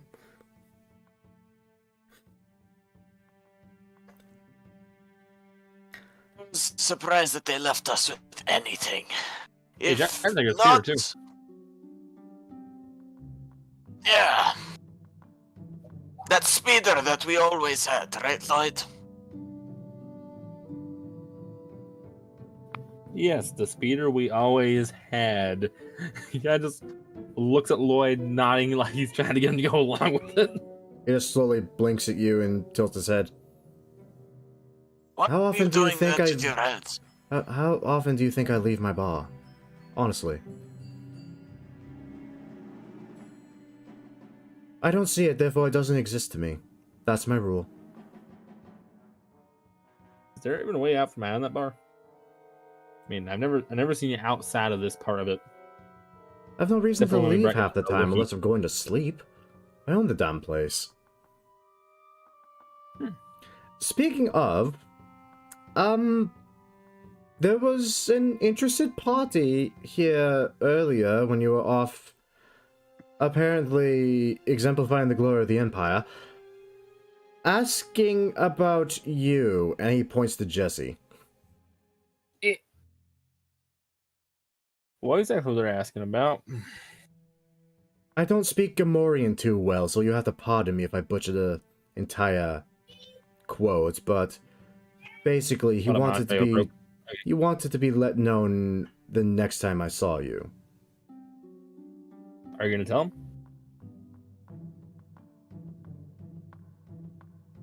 As I said, if I don't see it, it didn't happen, and doesn't exist. That said, he said he would be back sooner or later.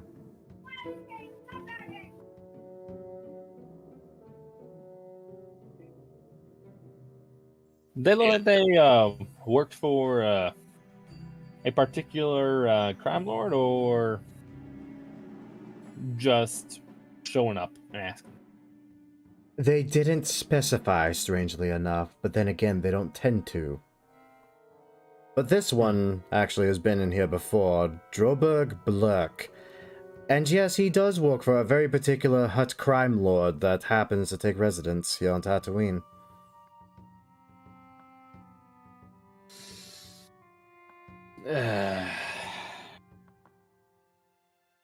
Would Jesse know about like the Rancor pit and all that from his past being a smuggler, or no? You know the Hutts are not to be fucked with.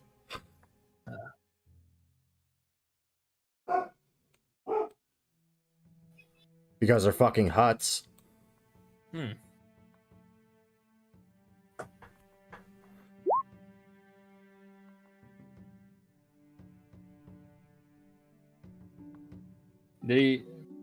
Alright, so this good morning. Did he seem like he was meaning ill intent? Or just questioning? I'm sorry for asking so many questions. I'm just curious as to whether or not I should be watching out for them. Well, number one, he's a Gamorrean, so frankly, the fact he didn't wreck my bar, I'm already thankful for. And, actually, if you're so curious, you can ask yourself, Lloyd says. He slowly points to the door. What up? I'm sorry, you cut out. Oh shit, did I? I'm sorry. He slowly points to The door. The door.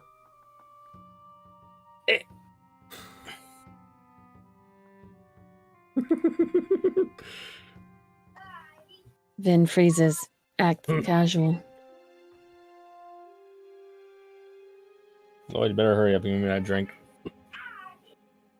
He just literally just puts the bottle in front of you. It's like, you might want to be quick about that, Chug. Good sir. Something I have to do. Give me a second.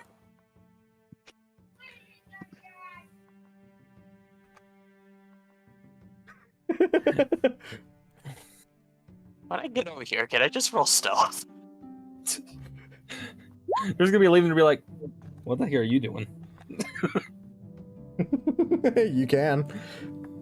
Jesse's just gonna take a big old swig from the bottle and just turn around and look him in the eye and just... I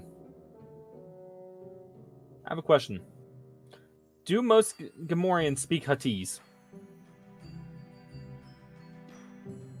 They speak Gamorrean, but they understand a number of languages. Thankfully, your translator happens to also translate Gamorrean. Ah. Okay. So yeah, you turn around and you're just faced with this fucking 6'5", and unlike usual Gamorreans, which are like portly pig people, this one is fucking cut and fucking jacked. Why are they giving me flashbacks of Buff Jabba? Because it's funny. That's a thing.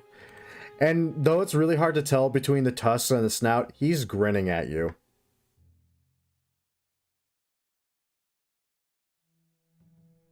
Been looking for you, Jesse. Do you want a drink? No. Drank enough. Jabba wants a word.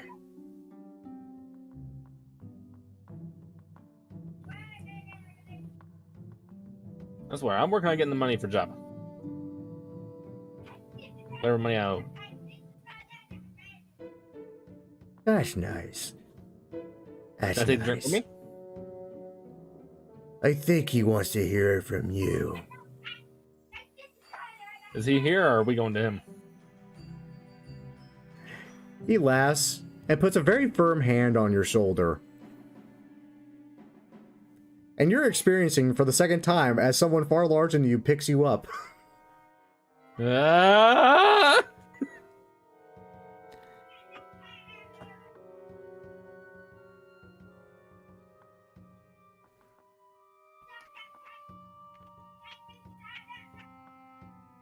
I'd be happy to see Jabba.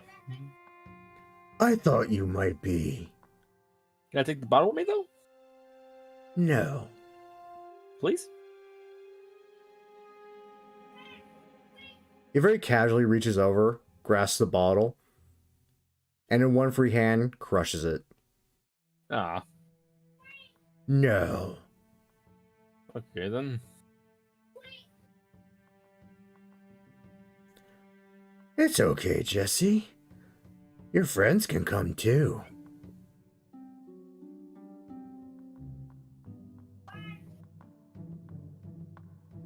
If they want. Luck, you better be coming with me.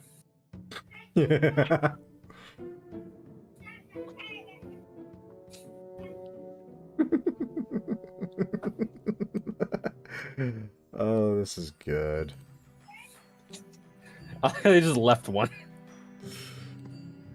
Ah. Now, here's the real question. Luck's obviously going with him. Who else decides to go see Jabba with poor Jesse? Vin starts to get to his feet, then stops and very unconvincingly says to Luck, Well, I don't know why you're looking at me. Well, I don't know who this guy's friends are. I just, and and then he realizes that his cover is totally blown, and he rises to his feet with an air of resigned resignation.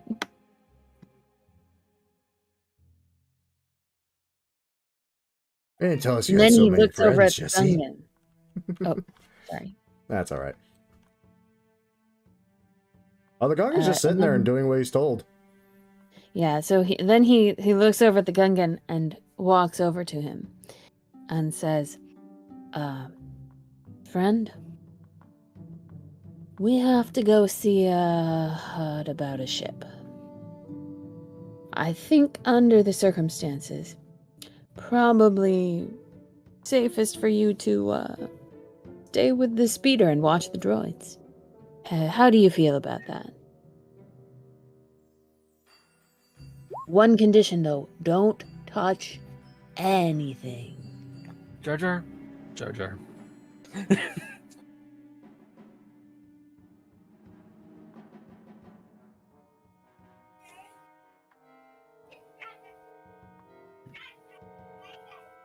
Good. Good man.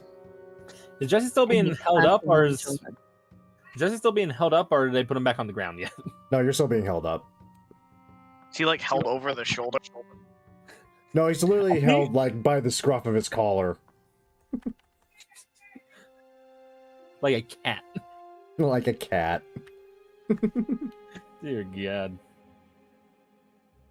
And so Vin is going to escort the Gungan over to the speeder.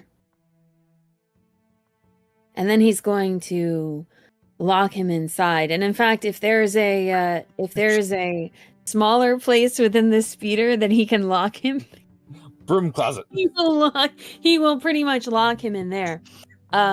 His real thinking, he says, he told the Gungan to watch the droids, but his real thinking is, we do not want this Gungan just out and about where people can see him. Ah, I think that So- cover has kind of already been broken as we just entered a bar. Well, all these people seem cool. Famous last words. Although, who knows what the Gamorrean will think. But the Gamorrean might not have known he was with us. Floyd. Anyway. Floyd's cool. Yeah. So he's going to, he basically is going to lock the Gungan into the speeder. And then he's going to,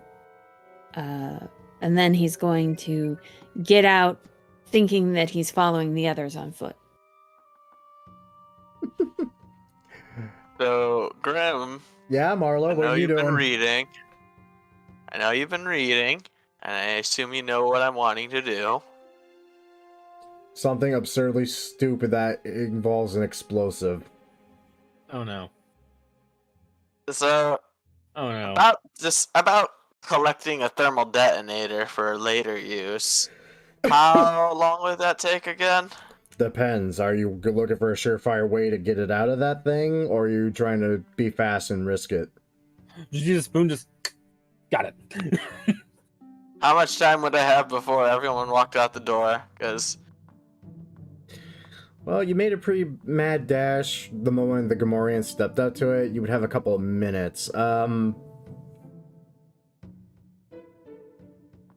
Meh. Not entirely sure exactly where they're heading because you're currently in the speeder, so you're not entirely sure where they're going. yeah, that's the true part.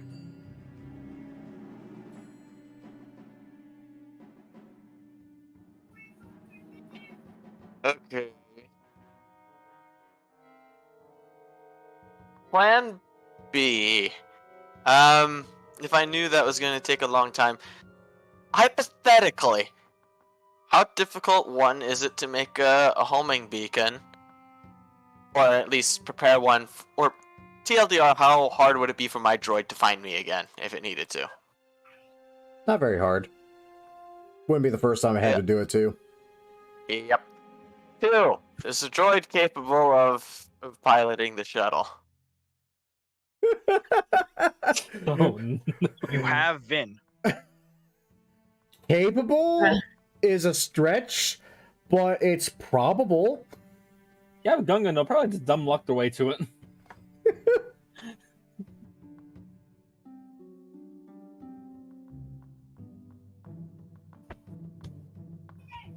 You know what? This is safer than my thermal detonator plan. Yeah, I mean, Low people, bar, friend. Low bar. yeah, people always walk away from talking to Jabba. So, things might go south here considering, Jesse and the others. This is gonna be. I have a bomb. Stay back. I have Yeah, 3 well, bombs. I don't They're in have my pocket. enough time to. I don't have enough time to extract that. I'm going to need you to be on call. And should things go south and we need to get out quickly, I'm going to need you to bring the shuttle to us as soon as possible. Can you do that? I have no hands. Neither do those astro droids. Yeah, they kind of have hands. They have like 1 hand. I should probably stop talking now.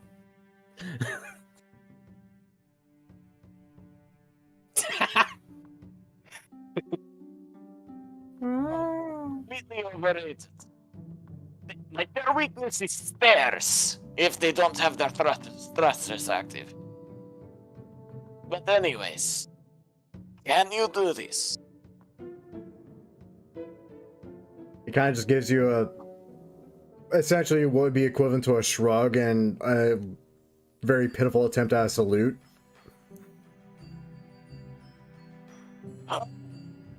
I'm trusting you on this one, and if worse comes to worse, there's the Gungan. Please don't rely on the Gungan.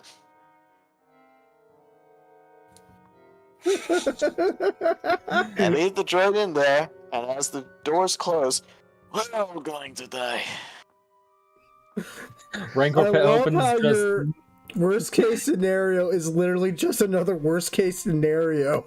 It's like, it's okay, the droid and the Gungan will save us. We're gonna fucking die. My thermal detonator plan. That sounds like the best option suddenly. I'm sitting here picturing like Rancor pit opens. Marlo's just sitting there floating above it. Just what is your plan here? So that's what you do. 80 blasters. So, Marlo, I'm do scared. you go to join the repertoire of angry, scary-looking Gamorreans and your... I'm trying to find the right word. Acquaintances?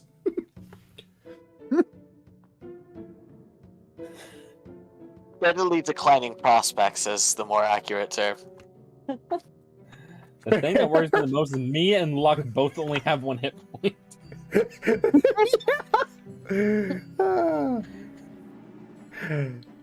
Basically, for Well, the love of God, technically- don't go for worst case scenario like you did with the job was all I ask as the DM to you.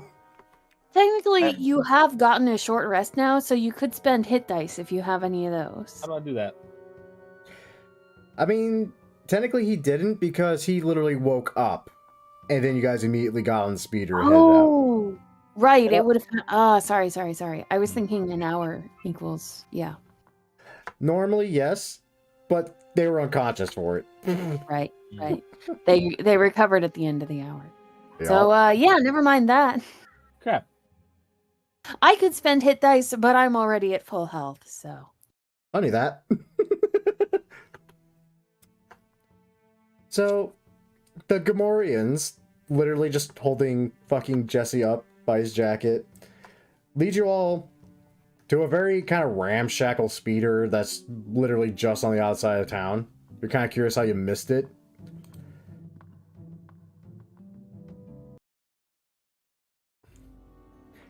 And take you and your merry little band.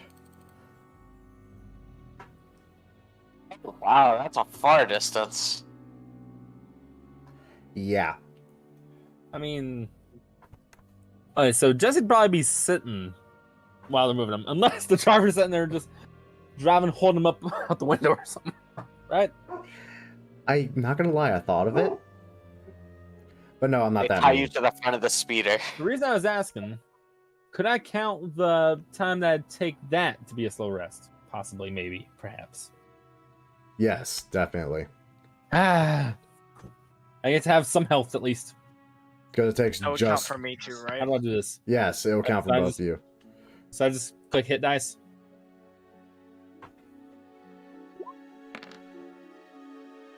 Well, that doesn't look good already. You can roll as many hit dice as you like during a short rest. It's just during a long rest, you only recover half of your hit dice. This is also true. I don't know how many hit dice I have. It's equal to your level. Oh, so I have 3 of them. Yep. Correct. 2, This- 4. This is I going got it. great. 2, This is 4, going and 5. great. So what's that like? Here. 11, so plus your 1, that's 12. Do I need to roll more? Because I got a 12. I mean, you get How 12 many each. hit points did you lose? All of them. He lost all of them. I'm scared. And then he recovered 1. Yay! I don't know what I'm doing. Same. I'd like to revisit my contract with these people. You had a contract? We never had a contract. Oh, you're right. Okay, see you later, guys. I say, why are you here? Alright. I knew I had a way to freaking get Eraz's character out of all this crap before anything else happened. So, this is gonna be interesting. I'm only laughing So do because I I'm add scared. 12 health to my sheet thing? Or Yes, you do. So All I right. add I'll wait. 11. Right? Yes. You rolled 11 hit points. You So get I have 11 12 hit points. Yes. Okay.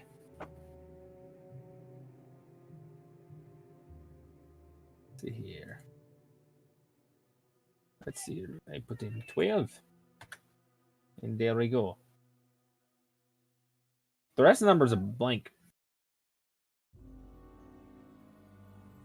They shouldn't be. Let me look at your sheet. Let's see here. Talking about when he clicks his token, the Oh. circles. Yeah, Yeah. that's because I didn't have that set up. Oh. Yeah, just add it to your sheet. It's the only important tracker. Tracker? I hardly know her.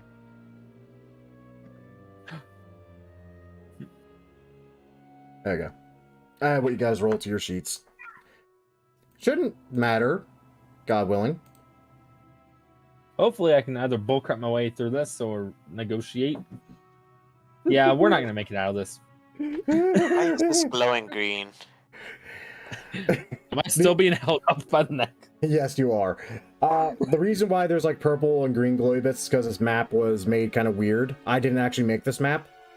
I kind of just ripped this off the internet. Thank you, It's whoever got made neon this map. lights. Sure, why not? Rave map.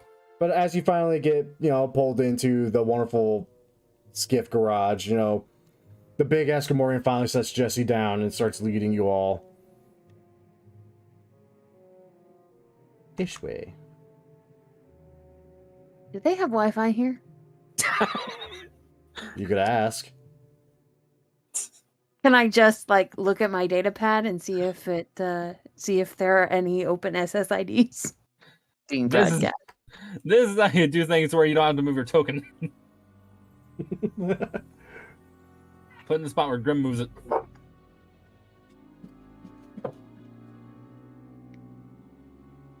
Big Just have ass. to wonder, how exactly did Gamorreans become spacefaring? Did another race actually come and visit them and uplift them?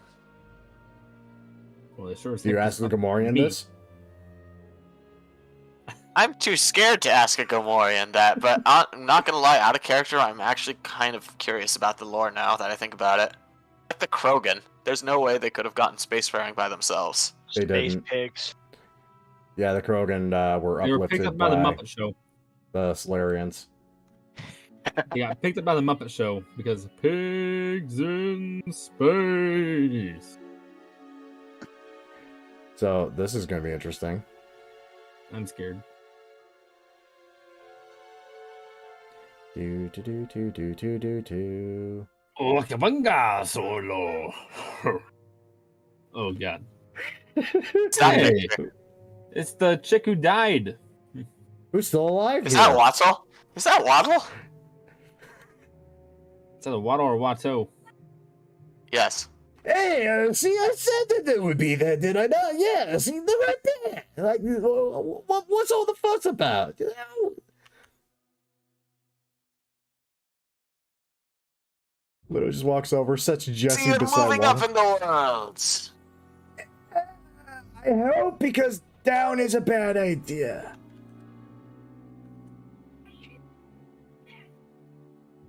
I'm not going to ask. I'm just going to smile and leave. That would be best, yeah. This is not good. I do actually have a voice changer for this, but I'm not sure how well it's going to come across because I don't use it that often. So if it gets kind of like unintelligible. Okay, we'll let you know if it gets intelligible. What's the point with Java? Oh god, I'm scared. Jesse, so good to see you. That actually works really well. Damn.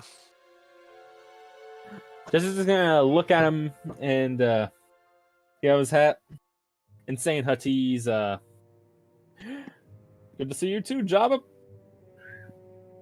Might I ask what this is about? That's easy. Where's my money? I'm working on it, Jabba. Right. Swear, I'll have it back. When? As soon as I can. Like, currently, we just returned some Imperial droids back to the Empire under the assumption that would get paid, and we simply never did.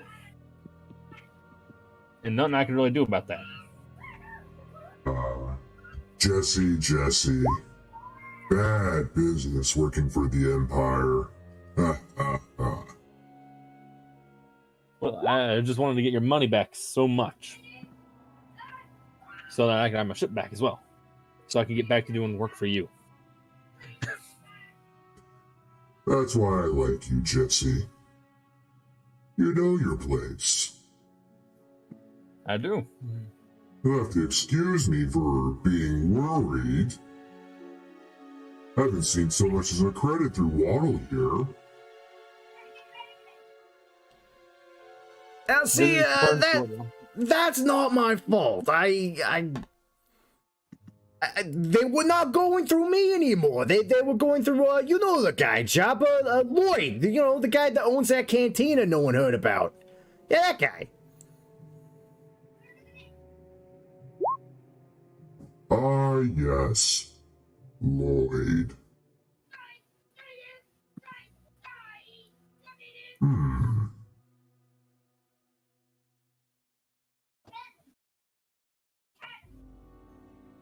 I have been getting some payments from Lloyd at least.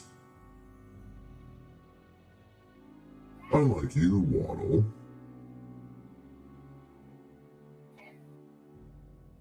I mean, they did the one job with the Womp Rats, you know, that one there points at the Mandalorian. That one almost lost his junk to the fever, you know, the Womp Rat fever, the one that rots off the penis. Yeah, that one. So they're doing work, you know. They just decided to go through Lloyd from now on. That's not my fault. Yeah, it's genuinely Jabba. Personally, forgive me if I'm wrong here. I don't really see that as his fault at all. It's simply Lloyd was right where we were staying. It was more convenient. We could get the jobs done quicker. Be able to get back quicker to get the money back quicker.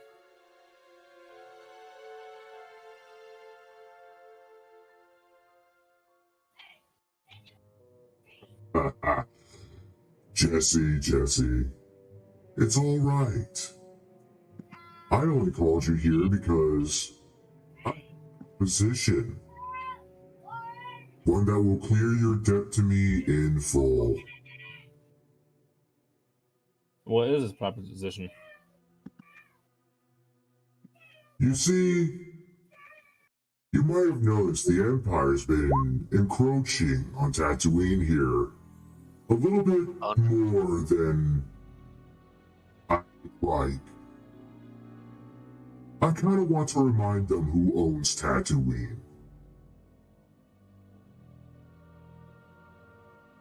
And it suddenly occurred to me that you still owe me a great deal of money. And you want us to go and remind them who owns Tatooine. In a very specific way.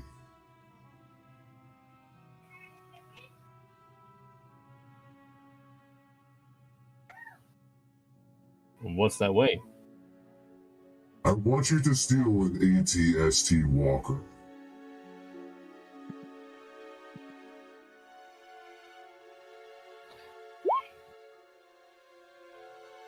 Jesse just kind of turns around for a moment, looks over his shoulder at the rest of the party, just almost looking for approval.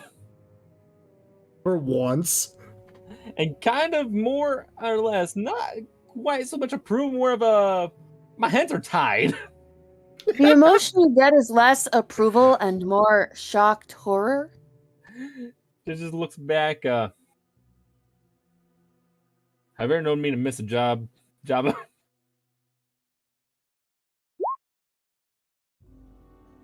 Jesse, I don't think you want me answering that in any form of honesty in front of your friends. Good point. So, are we going to be doing this alone, or? Well, can't very well be tied back to me now, can it? If it could have, I would have just sent, I don't know, Boba Fett here to go do it. Isn't Boba freelance? And he kind of just sort of nods toward Boba a little bit. He's like a son to me.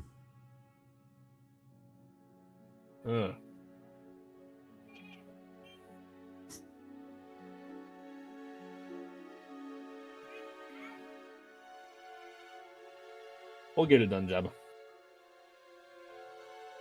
Oh, I have the utmost faith in you.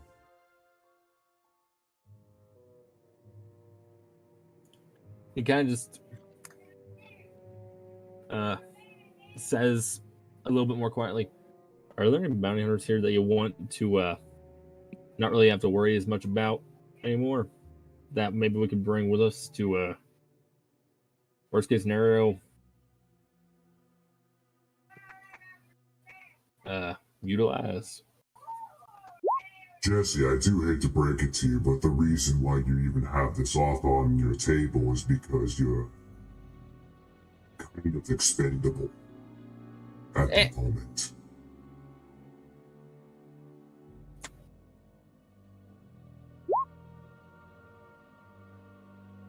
We'll get it done, Jabba. Good. Very good. Do have fun with that. I'm sure we will. With that, he kind of waves his little frickin' hookah wand. With that, Droberg himself just kind of grabs you yet again and lifts you up. As he's pulling me away, just, Jabba, can you please just let me walk out here on my own feet? Why? You look tired. Looks like you had too much fun with the Rancor recently.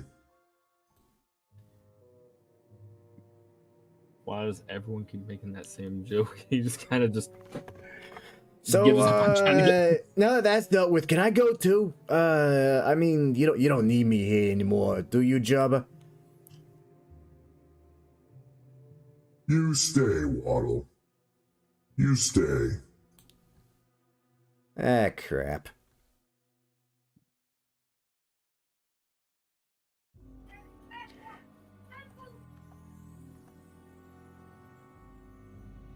To your cousin, good luck on your future profitable ventures. I'm gonna go now.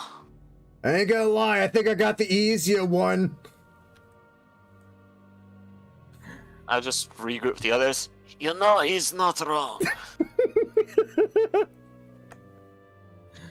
Jesse, as soon as he gets around the corner, like right here where Jabba and nobody else in that room could really see him very well, he's like, "Oh dear God!" Just complete relief that Jabba's not killing him just yet.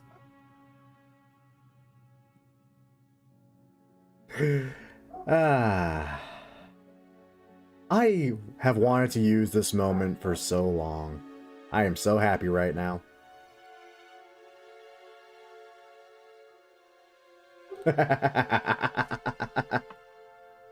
And at that, I think we're going to take a quick break.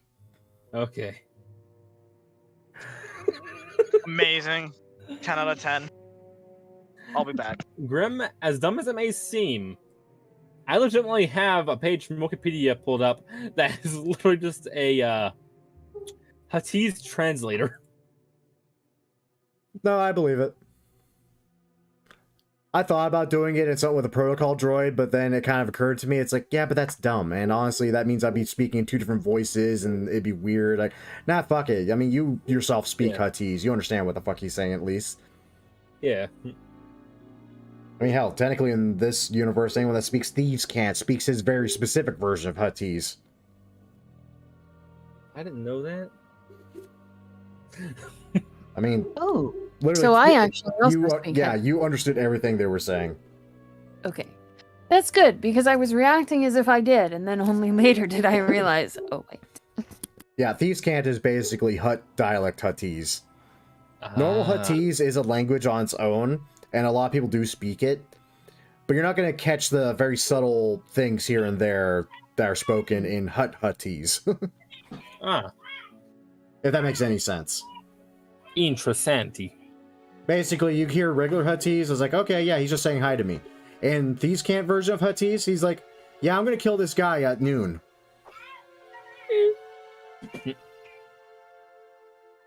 And that all said, I shall return, and God willing, hopefully I gave Eris enough time to get home and do whatever. And with that, I'm going to take a quick break myself, find out what my dogs are barking at, and we will catch you all in a moment. As usual, I'm not going to split the video here, it's just going to keep going. By all means, just kind of skip ahead, or listen to the music for a bit, until you start seeing the Roll20 screen again.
All right, and with that, I have returned.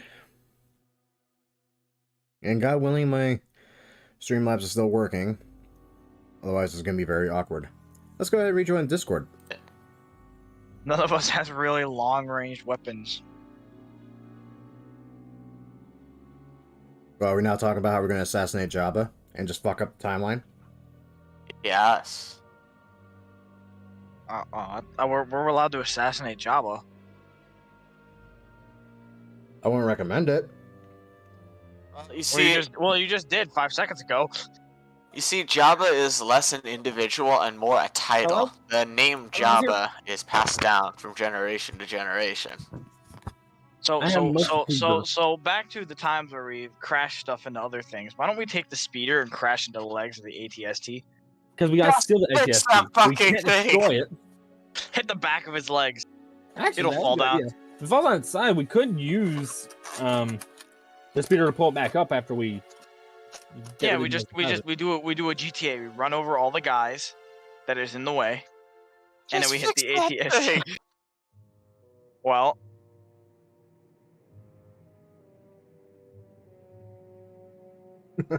we could always use the bomb.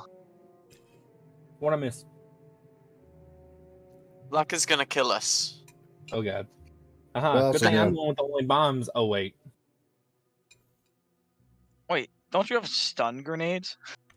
Ion Yeah, grenades. ion grenades. They're not really stunned. Ion grenades. That said, you might want to read those again. Yeah. They're not stunned. They're fuck everything.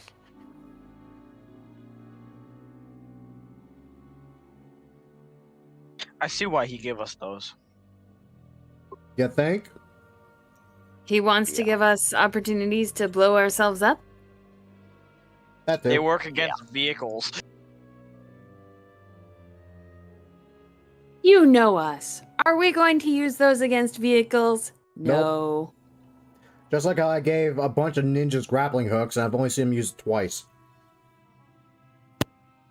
It's a meme. Precisely. We're Granted, the hilarious best damn ninjas there ever was. We I'm are. the one that's Thank got you very fake. much. Grim, you have never found better ninjas who could ninja, could you? Ninja. Ninja. Chandelier? Where? There.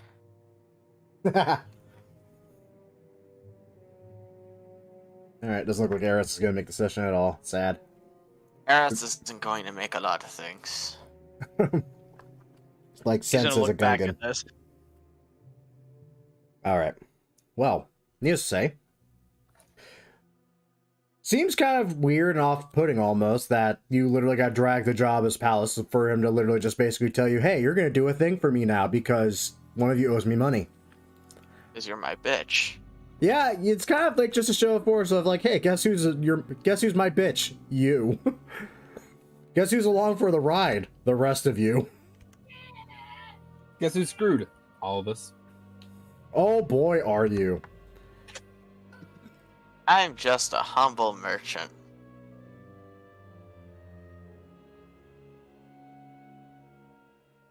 Take some time. Thankfully, you only have to worry about the one Gamorrean breathing down one of your necks. And he's more than happy just to drop your happy asses right back off where he left you.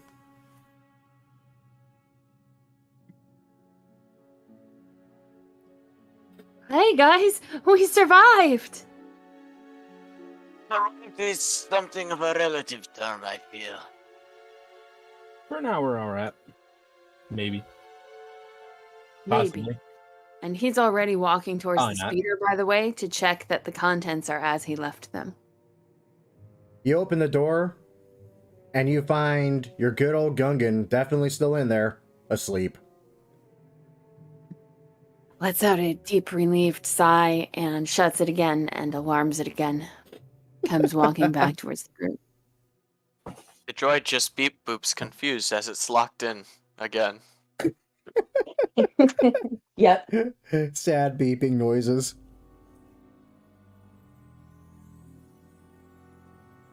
So now I can get those thermal detonators, right? Oh yeah, now you're not on a tight schedule, so you can get them out of there safely. I'll bring the IG-88s in, so that way the IG-88 that's alive can watch me operate. Do you actually do that? Fuck no! Who do you take me for, Robert? Oh my god. You still have inspiration? No, not You have it anymore. now. Yay! Oh, Jesus Christ. We'll never not pitch that poor kid shit.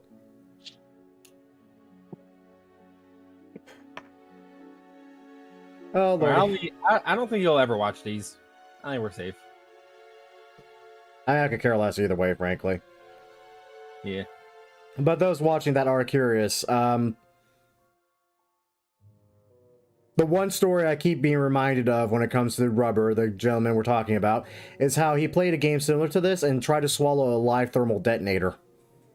In a rebel base. In a rebel base. Enough said. Yeah, I still feel like I must be missing some context for that. It can't be. He was arguing that his character was depressed, and his logic was, oh, he wants to kill himself. I'm going to swallow the grenade and expect people to tackle me. No. He got shot.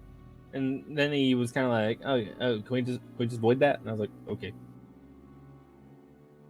He's a that guy D&D player, hence why he's not in this game.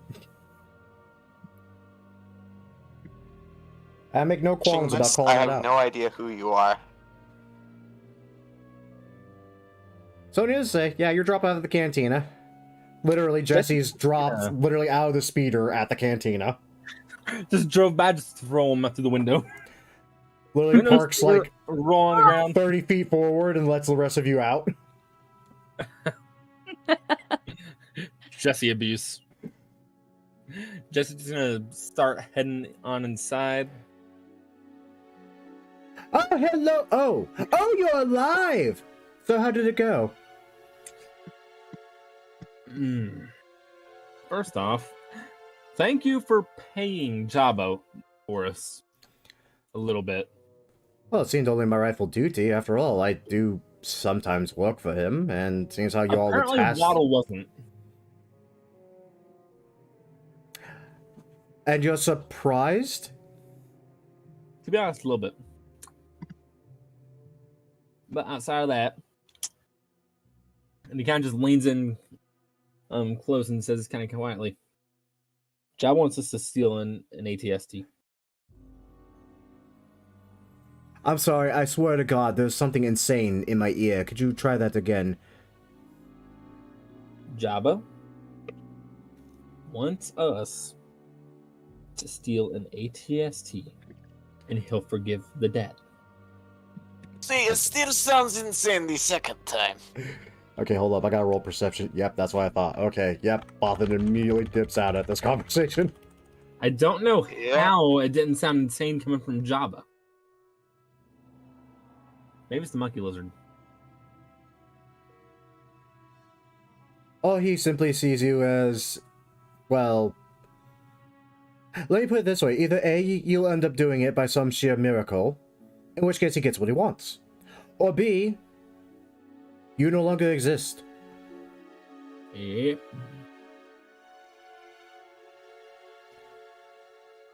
You must really like your ship. I found that hard to believe.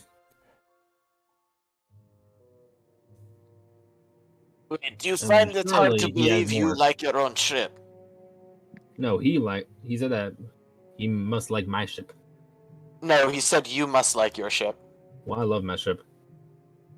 Do the ear translator bugs work for Mandoa? Not really. Not here.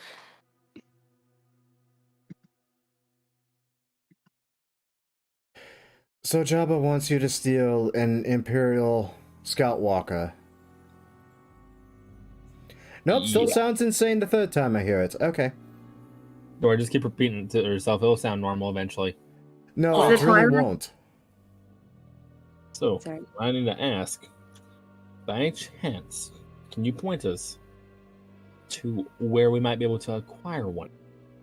Well, there's one outside not but 2 hours ago. Apparently the Empire is starting to put bigger stakes on Tatooine than we originally thought. They're kind of showing up more en masse day by day. To the point where, well, you literally have an Imperial transport speeder suddenly, and there was a scout walker outside my own bar. What does the Empire want with this backwater? No offense. Oh no, it's a backwater, that's why I love it here. Generally no one asks questions about things, but needless to say, people are getting uncomfortable now. And God only knows what they want here. They just want to make their presence known, a bit of dick swinging, if you will. Is the Twi'lek reacting to this at all? No, she's actually idly just playing with the Sabak deck. In fact, she actually seems to be, like, playing with a droid. She's playing Yu-Gi-Oh! Shut up.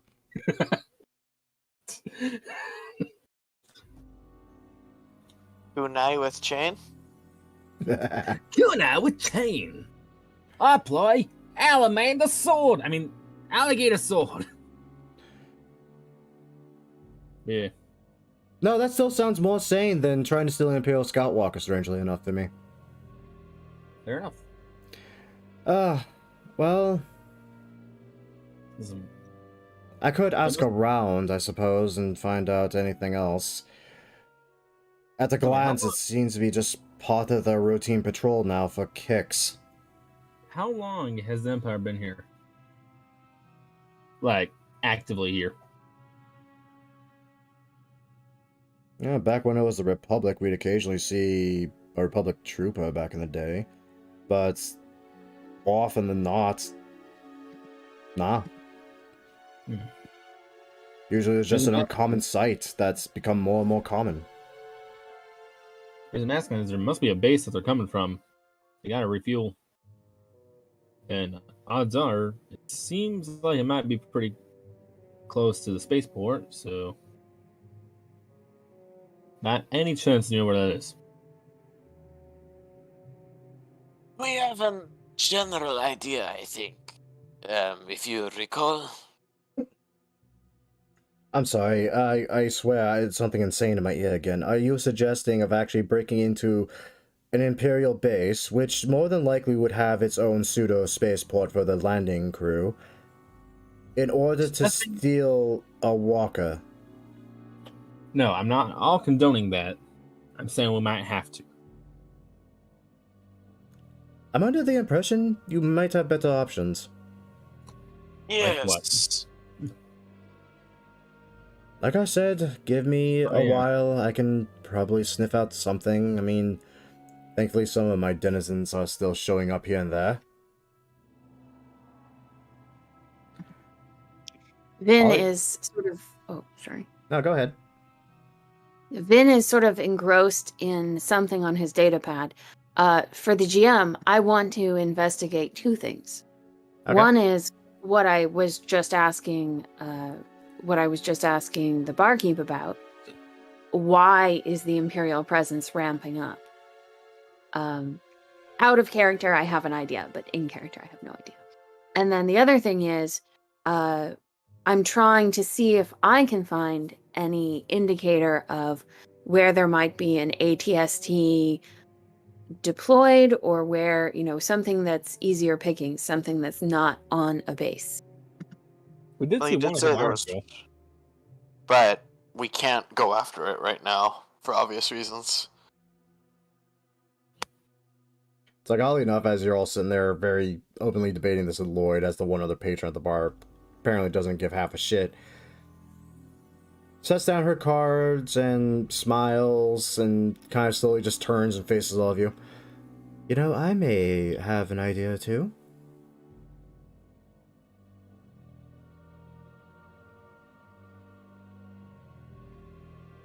No reaction.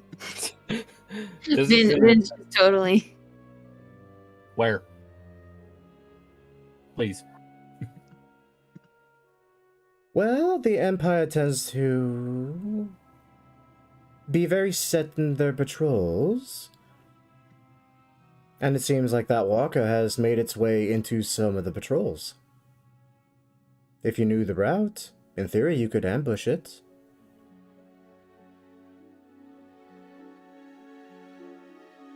You're a gambler by trade, I believe. You wouldn't just put something in the pot unless you knew that there was something you could get back. A ante to equal your own.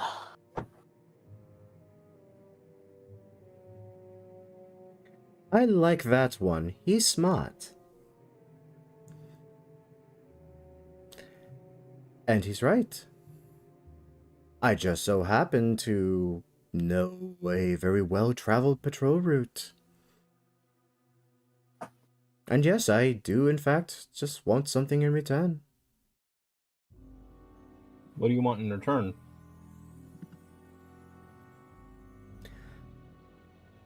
Just a game.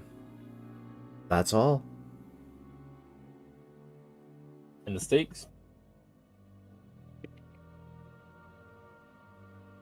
Information.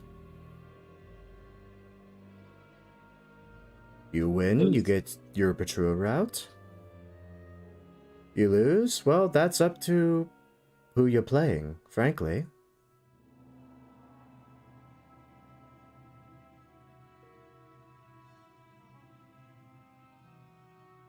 Information. That's all.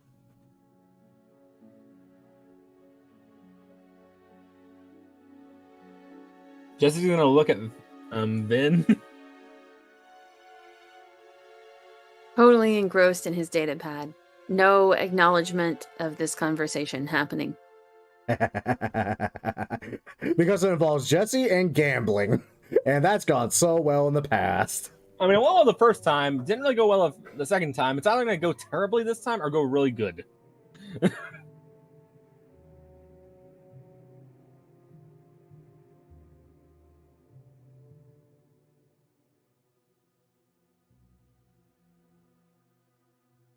There is one small, I'd say even Hold on. insignificant catch.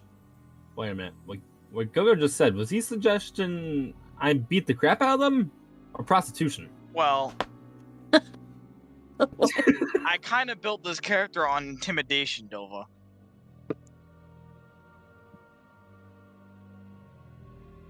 Thing is, we know that they at least are associated with person who blew hole in Wookiee. Very big hole in Wookiee. If they can blow a very big hole in Wookiee, what could they do to me? I think you would almost be better off with the frickin' Rancor. Aha! I rolled 3. Wait. Are we... Is my roll 20 glitching out or something? No. What? Okay. Dova said something about rolling 3s, and I think Vin got Jesse is going to lean up very close to Luck and say as quietly as possible to where Luck can still hear it, though. Listen, if I do this and I lose, you know what to do. No, I really fucking don't, honestly. What are you talking about? Wait, who did I say? He said luck. He said luck, Luck. not He's standing right there, though. Yeah, I'm basically leaning up close to his helmet. Pretty much just whispering. I don't know I'm whispering in real life. I don't have to whisper in real life if I'm whispering again. I don't know. Because you're weird. I am very strange.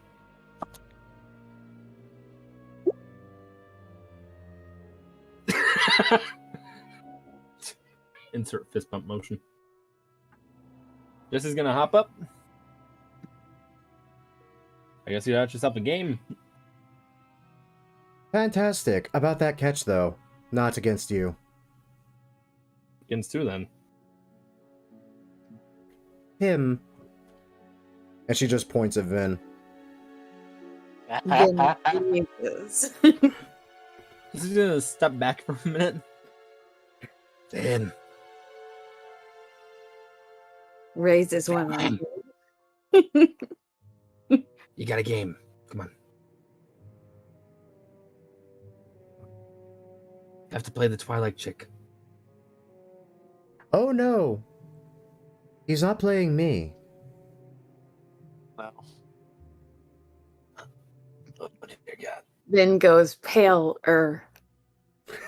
Paler than sheet white. Yes, you didn't think it was possible, but now you see that it is. And Almost he like looks gaining up. color. He looks up from his data pad for the first time in 5-10 minutes. Needless to Looks say, at the though, chat. your searches are coming up with Jack All. Okay.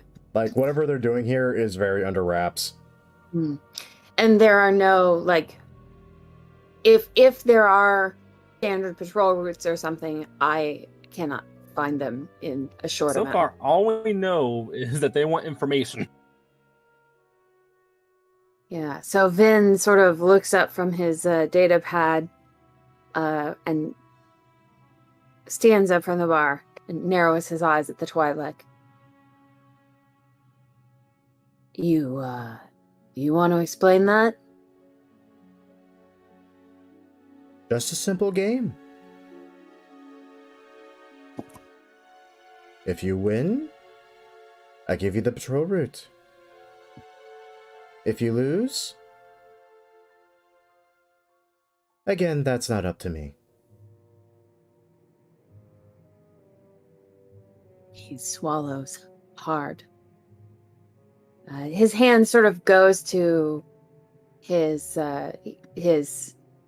sabak set and then drops back to his side again. Why me?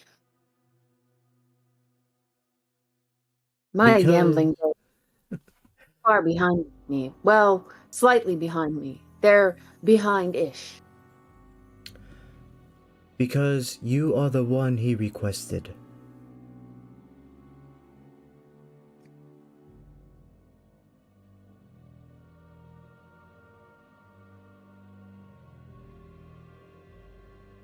Vin looks around at the rest of the crew, kind of giving them a questioning look with his eyes. And then Man. then he looks back at the Twi'lek and nods slowly. All right. Who am I to turn down such an engraved invitation? Well, if saying consolation, at least you're not betting your life or the lives of your friends. I believe you leave that up to him.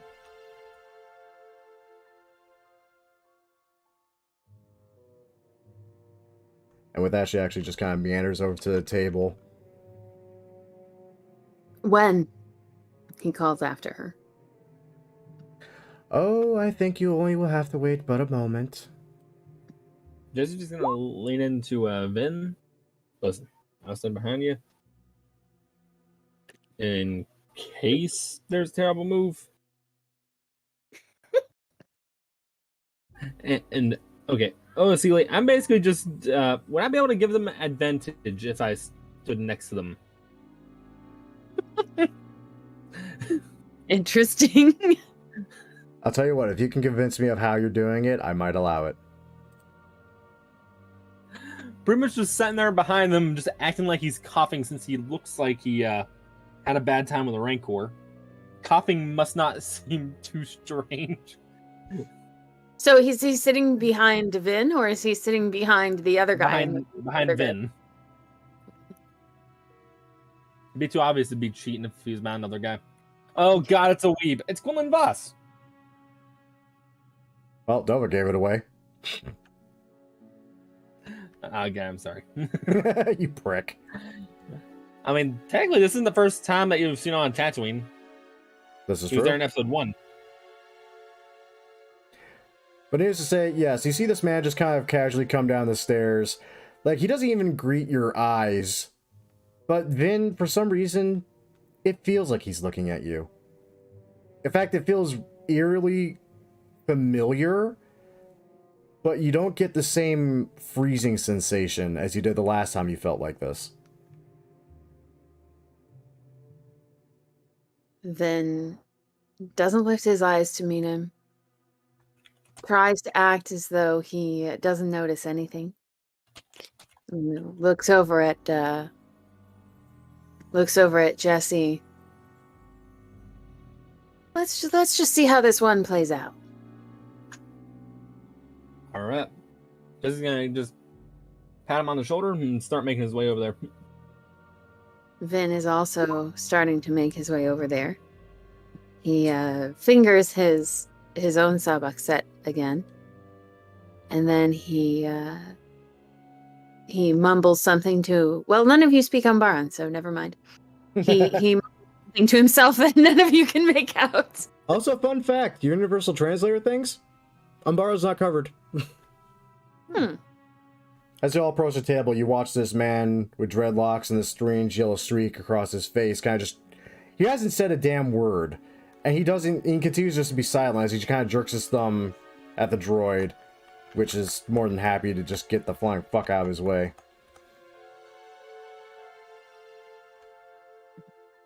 For taking a seat on the side of the table.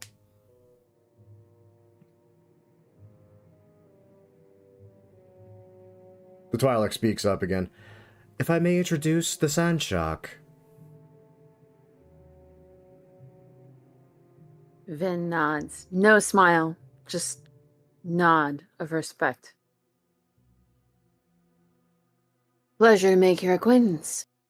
Well, more formally than last time. This is the first time he actually looked up at you squarely. It feels uncomfortable. But other than that slight unease, nothing else, as he just slowly kind of gestures to the other end of the table for you to take a seat. Vin sits... Wait. The other... I think they mean right there. Like here? Yeah. Okay. Vin sits down. Vin, what the heck is wrong with my Roll20? Vin cannot move his token in that direction. What? Thank you. Ah! The fuck is happening right now? Vin has entered the booth. Vin is now booth. Vin is the cards. Vin runs away. No. Vin sits down, trying to act cool, act natural, act calm and collected. Vin doesn't seem very calm and collected, but he seems like he thinks he's acting that way. It's suddenly occurring to you as you're trying to compose yourself, just to kind of not seem as at ease as you actually are. You have not seen this man blink yet. Mm-hmm.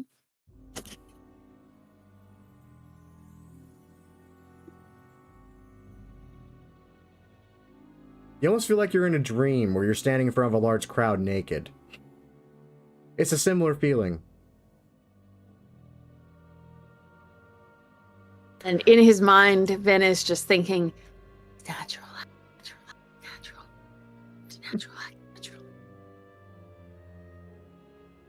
Then he nods to the Twilight. She dealing? Oh, why, yes I am. I can't tell you how excited I am. It's been a while. And with that, she deals the cards. And it's strange because, I mean, on your end, Vin, the cards kind of just fall in this little heap of a mess that you had to pick up. But the other man's almost seem to perfectly line up as they land in front of him. You're not entirely sure if that's the Twi'lek's doing. Yeah, do I get the sense that the Twi'lek is dealing straight, or do I get the sense that she has screwed with the cards in any way? Cheating. Roll an insight check. 14. You feel like it's honestly a straight deal. Like, honestly, she seems more excited at what she's about to witness versus screwing you guys out of something. Okay. That does not make Vin happy. Now the fun part. How do you play? Let's see. Refresh my memory. My options are I can go skill, I can try to bluff, or I can try to cheat. Correct. And it's basically going to be you using your playing card set and adding your intelligence if you're trying to outsmart your opponent, your charisma if you're trying to bluff them, or your dexterity if you're trying to cheat them. So Vin is actually Vin kind of suspects that he can't outsmart this guy, but he also suspects that something really bad might happen if he tried to cheat. So he's going to make it a battle of wits. He's going to try to play pure skill. All right. Well, your Sabat cards using your intelligence modifier. All right. And is that a success or a fail? It's contested. Okay, so that would not count as an ability check using a tool. Well, I mean, technically it is a tool, so yes, it would count as that. that I have an ability which says if I fail an ability check using a skill or tool with which I have proficiency, I can do blah, blah, blah. I would say for this, yes, you can add that to it. This count? Okay. This would count. Then I am going to use... So Vin's hands are shaking as he reaches out to touch the cards.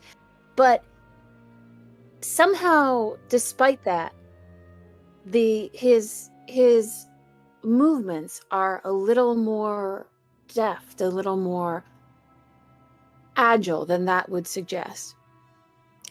And he plays surprisingly well. Okay, so that's a total of 21. Oh, yeah, that's a total of 21. Yes, it is. As my dogs start barking up a storm, one moment. Blackjack.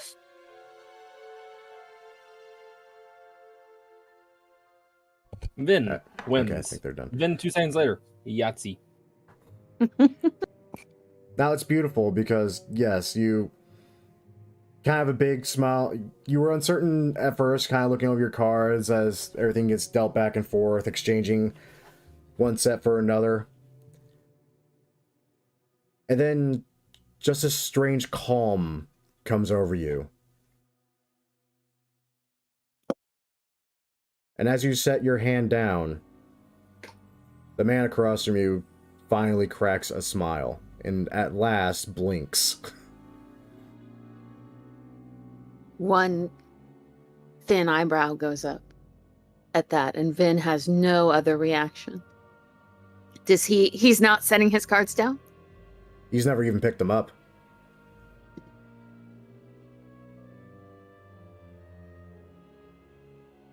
After a long moment of silence, the other eyebrow goes up, and Vin motions to the table.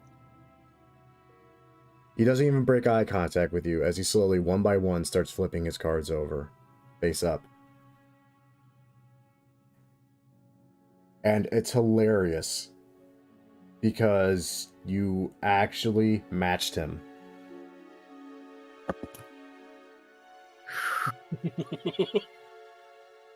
Do we have the same hand, or is it just a hand that is identical in value? It's identical in value. Okay. Vin looks down, back up at the guy. Like, I shit you not. Hold on, I got print screen this too. Graham has to prove he's not cheating again. No, I just can't believe that she rolled that ability check and then rolled that on top of it and actually managed to meet what the fuck he rolled. That's what bewilders me so much about this.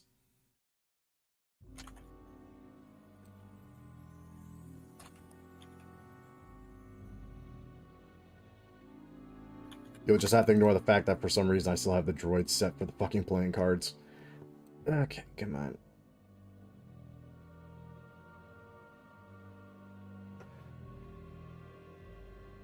Yeah, that'll work.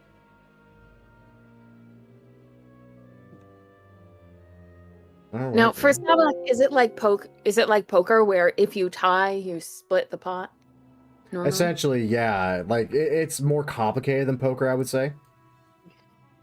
Just because there's like 72 different variants of the game itself. Like, in the homebrew, I actually go over it a little bit. It's kind of mind-numbing, honestly. That's why I decided to go, yeah, as much as I probably could emulate this, I'm not going to, because that would be dumb. Like, I even say in the homebrew, it's very possible to emulate Sabak. I don't recommend it, because it's fucking stupid to try. Wait, where is that? It's the I last don't- page. The last page of which one? The currency? No, of the actual homebrew. The 20-some-odd page homebrew that has races and stuff. Okay.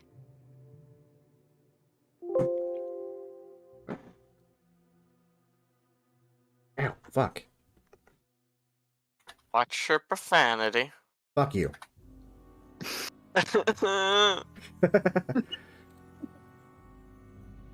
Upload file.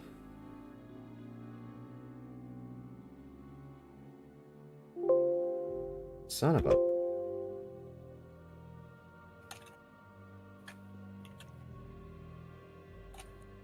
There it is.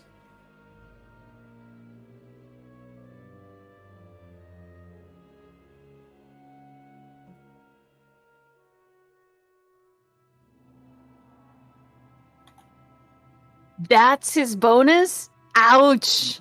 Yep.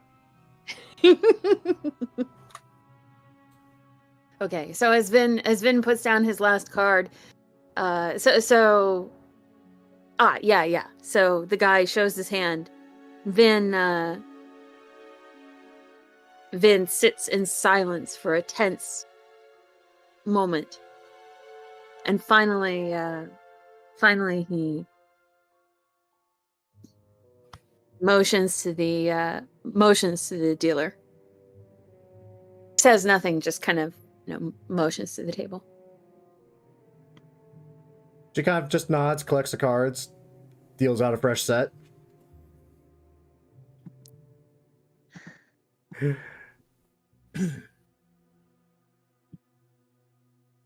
My god, this is gonna be hilarious. I'm scared. New roll. New roll. I am also scared. I would like to note that I'm just an intern. Okay. This is more tense than any episode of Yu-Gi-Oh! Same thing again. And this time he's as he picks up the new hand, his hands have stopped shaking.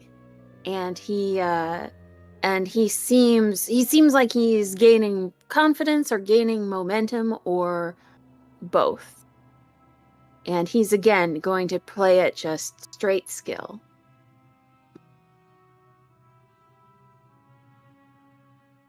And the moment his sort of tension is gone, or the moment his sort of, oh, I better not screw this one up is gone, he starts to get overconfident.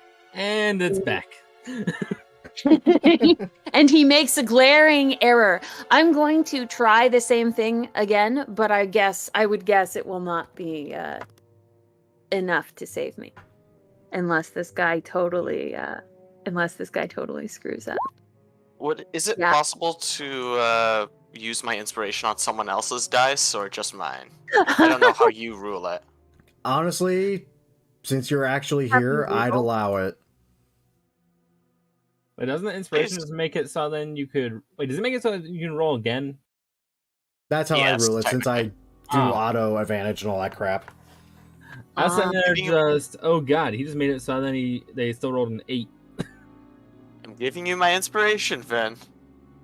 Please. Should I do it? Should I reroll?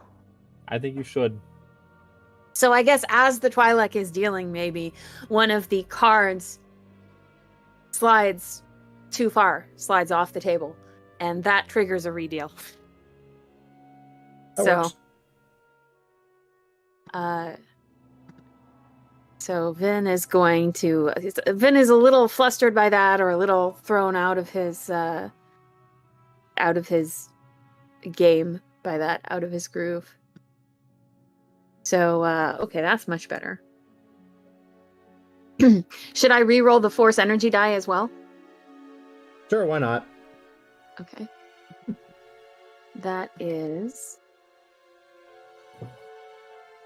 20. 4.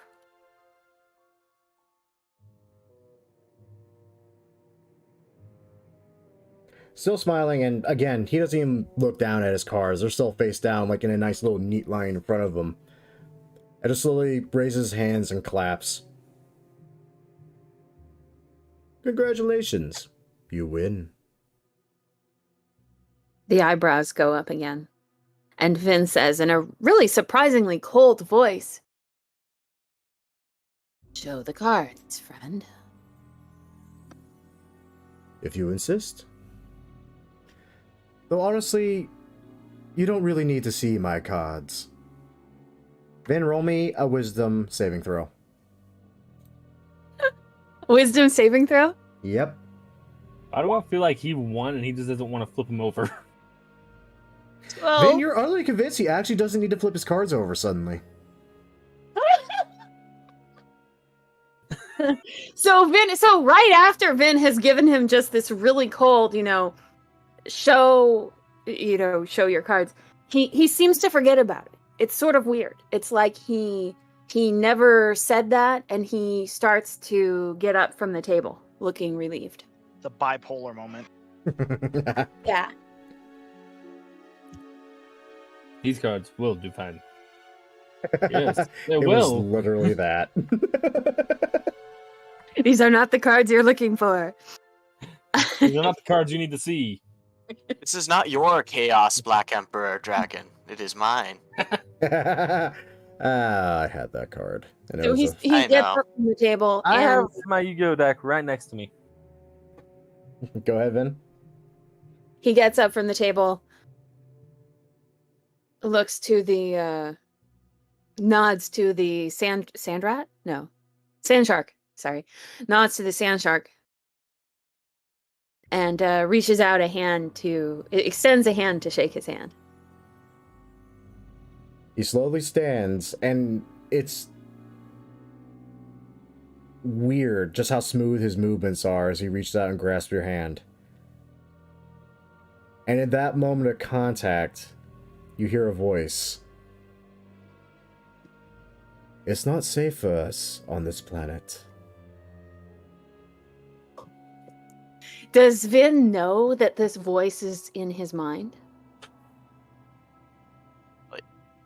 It was definitely in his voice, in a little bit he spoke, but you definitely did not see his lips move. They're just smiling Okay. at you. So the minute this happens, Vin freezes. He's a ventriloquist.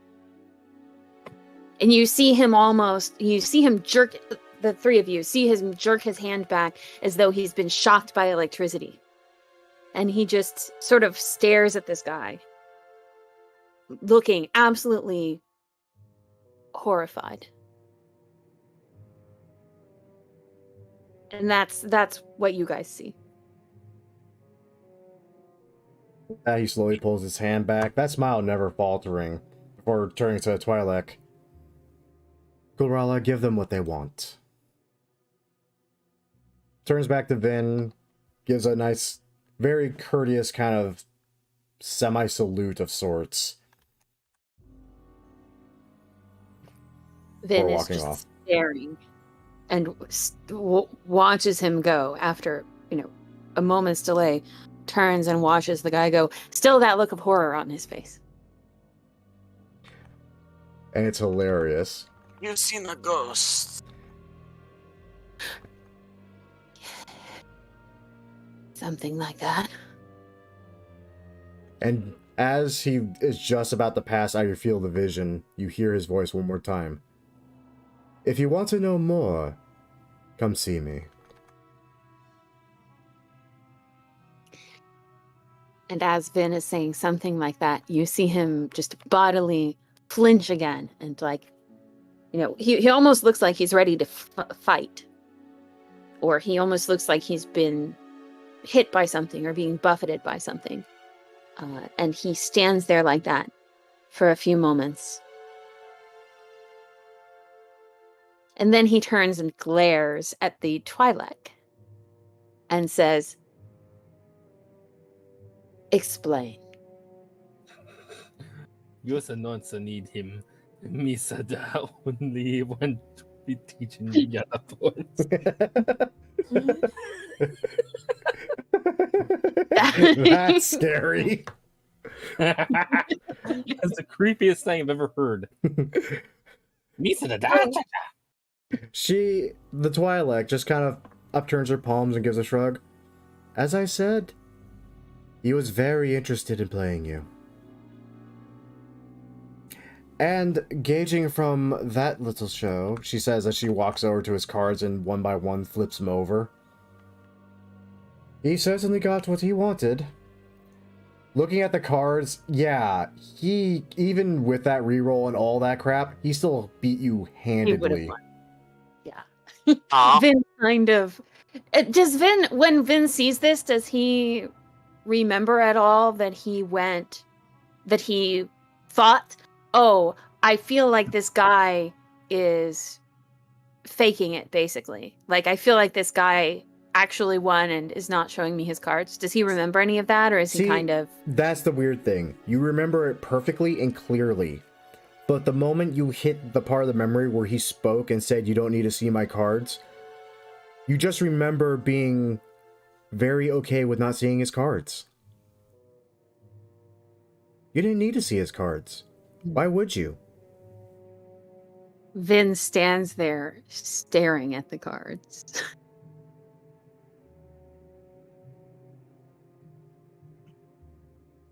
While Vin's sitting there staring, Jesse's just going to look at the Twi'lek. I believe we had an arrangement. Yes, the patrol route, very easy. Now the question is, do you plan on trying to take the damn thing during the day when it's crowded all to hell in the street, or at night where, well, who knows what happens at night? During which are the patrols less, has less people during the patrols? Honestly, it's going to be the same complement either way, the only main difference being that during the day, there'll be others around, you can blend into the crowds a little bit more easily. Well, at night, well, you'll have the aid of darkness, but that would very well be it.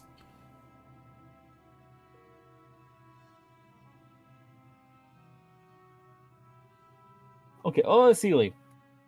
Should I say day or night, fellas? I'm thinking day. Both have pros and cons.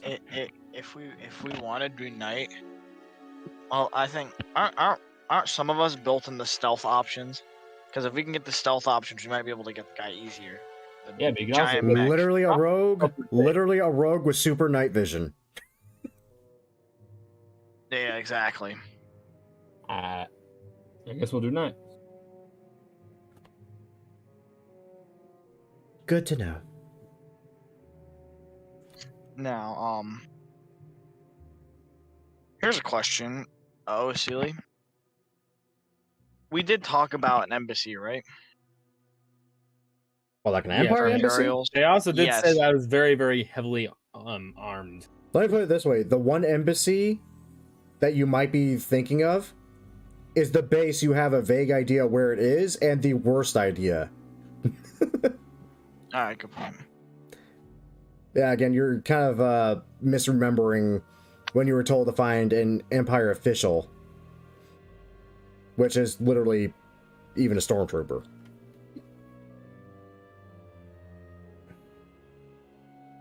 So, where are we heading? Oh, it's not far.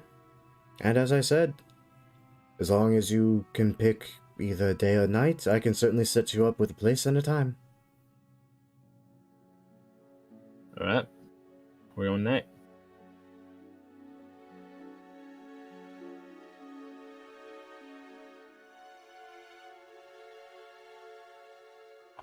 I think Vin's still in shock. This is gonna kind of And just he's staring got at those mind fucked. cards. He's standing in front of the table, staring at those cards. Jesse's just gonna kind of stick his hand out and kind of just wave it in front of Vin's face. Let's see if there's any form of reaction whatsoever. No reaction for about 3 seconds. Then he blinks and slowly turns his head to look at you. Did you catch any of that, Vin?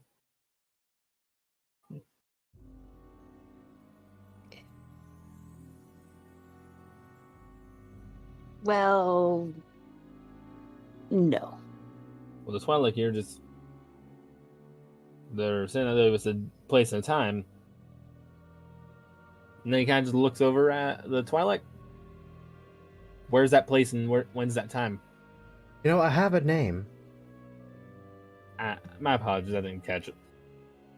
It's called Raru.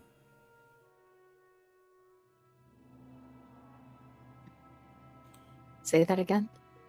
Yeah, Out of character. I'll even do you one better. One moment. You'll spell it. Listen, I'm not even gonna bother attempting to say that. Mainly Ah, because Jesse doesn't have the text. And he's gonna say, listen, I'm just gonna call you Raru, okay? Honestly, I prefer Uh, Cull. It kind of goes with some of the other things I tend to do. Haru. He says, and he's surprisingly fluent with or comfortable with the Twilight name. Where's the time? Where's the place?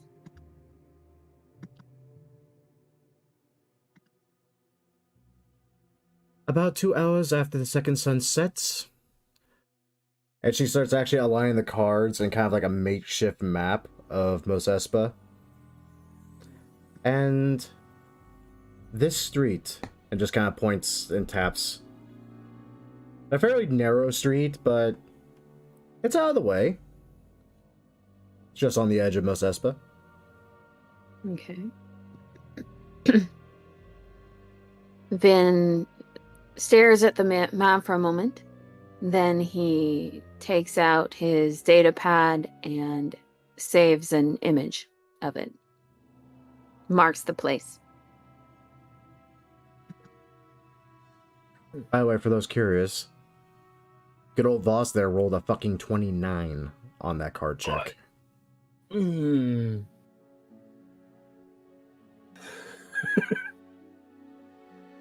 Dear God. Plus 12 Who modifier. is that character? Let's not get into that conversation since he's in the game currently, and there might be more stuff with him later. That's fair, actually. Hey guys, let's go shoot him. That is a terrible idea that you will die for. Yeah. Again, this is the same man who blew a very big hole in a Wookiee.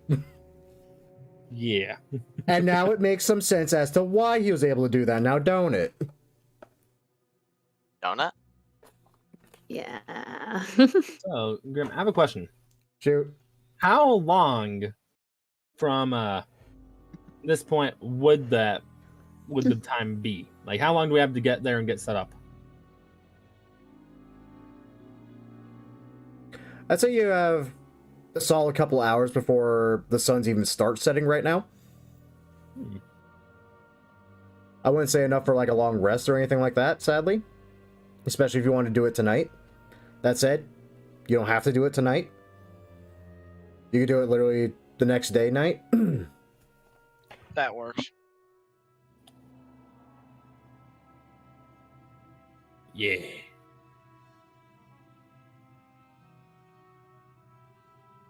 And possibly give Vin ample time to go meet with her, or rather, his new friend. I reckon we're gonna do that. I'm sure that won't end badly at all. Yeah. First lesson is you do not call me master. You call me daddy. Dear God. How about no, you freaky Dutch bastard? I am not Dutch. I have a play. Oh, hello, Conk.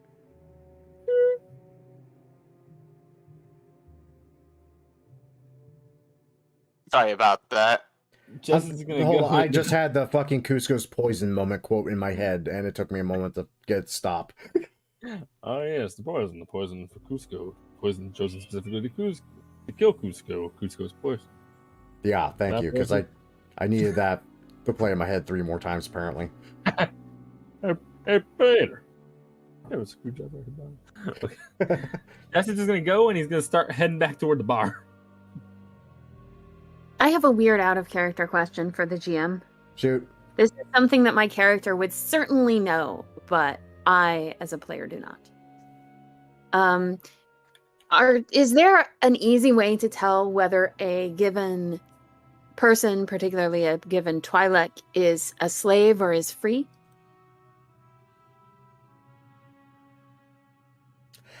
Is there a standard symbology or... See, that's the weird thing. Yes and no. I mean, obviously the more common thing would be like an actual slave collar. She doesn't appear to be wearing one. Mhm. And they've taken to wear headdresses just as a fashion statement, even though it was literally a fashion statement that was born from slavery. Okay. By the way, Jesse, as you hit the bar, like, Lloyd hasn't taken his eyes off that card table the entire time. Interesting. Lloyd, I have never seen that happen. I've never seen that person before. I don't think Yes, you you have. understand. Calls out from the table. I mean, it is kind of strange not to see anyone blink, but because I got with no eyes earlier, so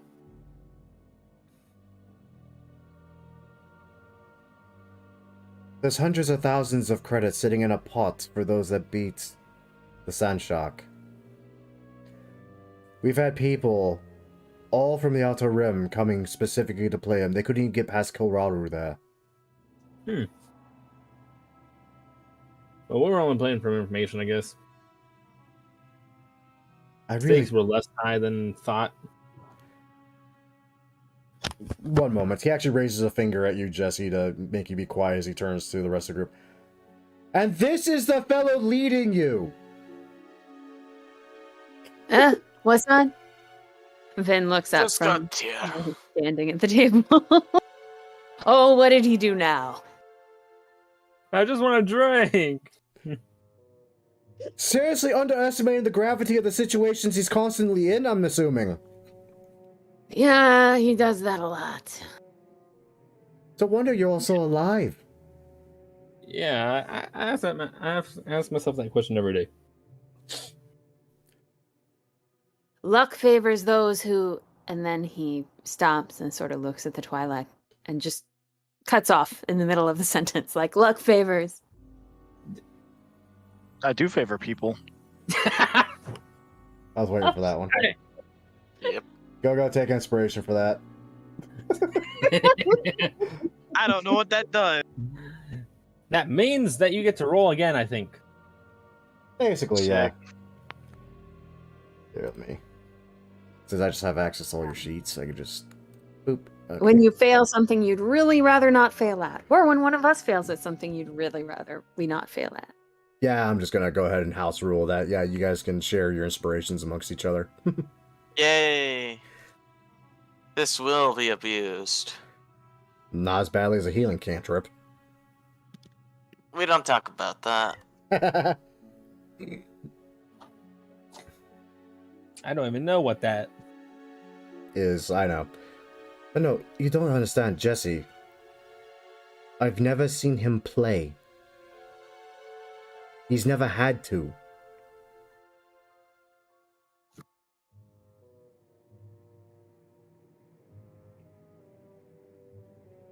Okay. The man barely comes downstairs.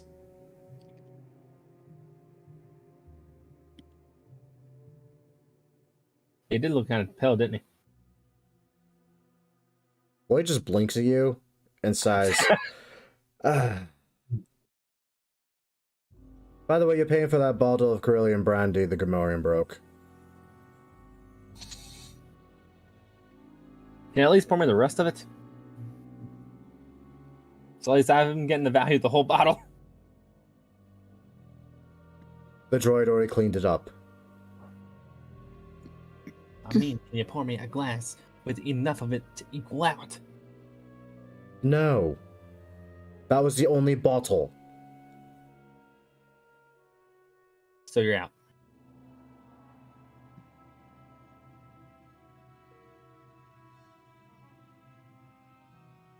I am just amazed how you are still alive. You I'm literally sorry, got but- dragged to Jabba himself and you're still alive. It's a bewilderment. Hey, I'm a smooth talker. Right. Yeah, right. Oh, see, I forgot the name of the drink from Mandalorian. Don't ask me. I'm still going through and rewatching it again. Let's see here. Go. Which drink are you talking about? The blue one. Spotchka. Blue milk. Yeah, it's Or blue milk. spatchka. Or that. Well, then, can you at least pour me some spotchka or something? I think I have some left. One moment. Fish it around a little bit, then yeah, he actually does manage to find a bottle. Pours it. Vin, you're sitting back down with the Twi'lek. What are you doing? So when the Twi'lek takes notice of me, Vin's going to lean forward a little bit and ask her sotto voce, how long you been working with this guy? And he sort of motions towards the stairway where the sand shark went back. Oh, I'd say about 3 years now, if I were to guess.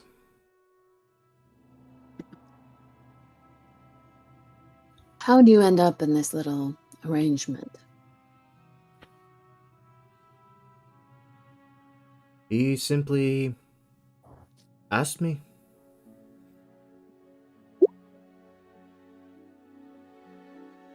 Said that he could see a talent in me.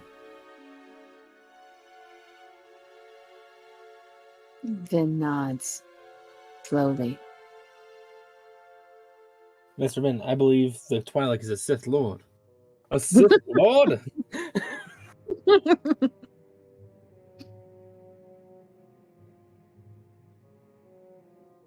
You, how long you been on this planet? Oh, let me think. 6 years now, I believe. Like it here? Oh, now that I'm free to do whatever I wish. Yes, very. He raises kind of a questioning eyebrow at that. Yes, handsome, I came here as a slave originally. He nods. He doesn't look terribly surprised by that. Sounds like there must be an interesting story there. Well, not the slave part, but the free part.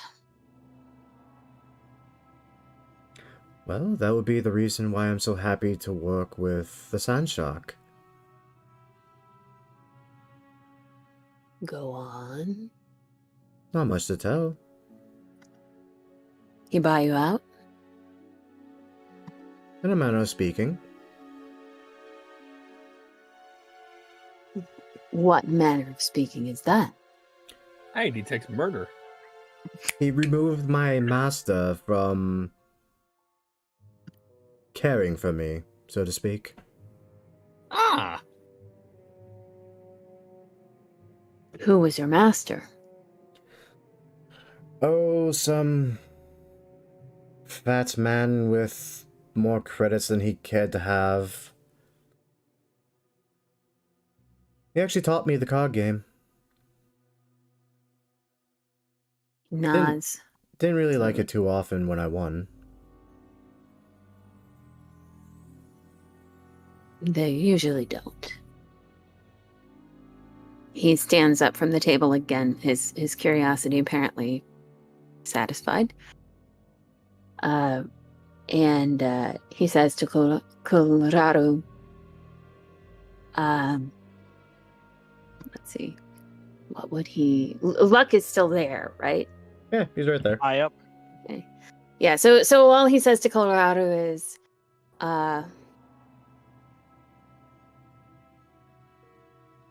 let me know anytime you're looking for a drink. I'm buying. And he walks towards the bar where Jesse is.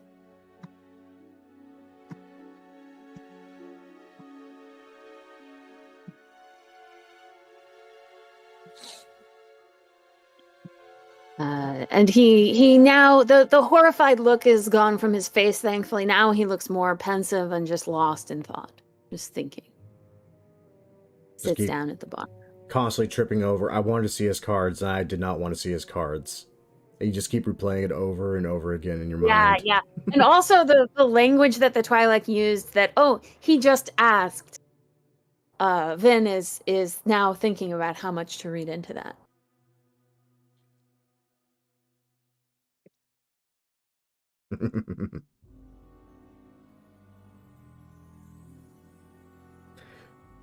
I think it goes without saying. Y'all take a moment to calm down, settle down, have a few more drinks before, at long last, turning in for the night proper. Now here's the question. Do you guys actually want to do something on the next day? I will delete your fucking token, Gogo, I swear to God. You ain't catching me, boy. Or you guys just want to fast forward to the night of the Walker heist in question at full health? Oh, Vin has something he'd like to do, but probably not involving the rest of the party. I mean, fair. You got a full day to do it. I'm fine either way. We might want to give the Gungan some water, though. I just left him locked in a place without air conditioning. Oh, shoot, that's right. The air conditioning is still out on the speeder. I was wondering if I was going to remember that. Open it's just going to be a shriveled Gungan. So Vin is going to... All enough, it's at this moment. You hear an alarm go off. Vin's eyes go wide and he bolts to the speeder. Jesse just books out the door. Apparently, Vin needed to get out there so fast they just left a perfect hole in the wall. Yeah, Vin is surprisingly fast moving. You pop the hatch open. The little droid immediately scampers out screaming. What's wrong, Lassie? Is Timmy trapped in the well again?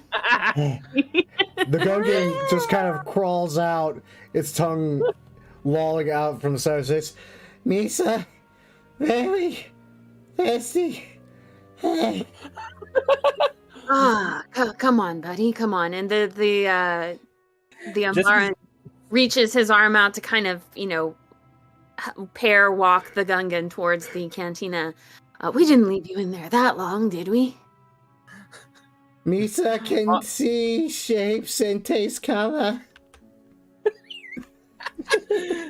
So you not all know what a Gungan with heat stroke looks like.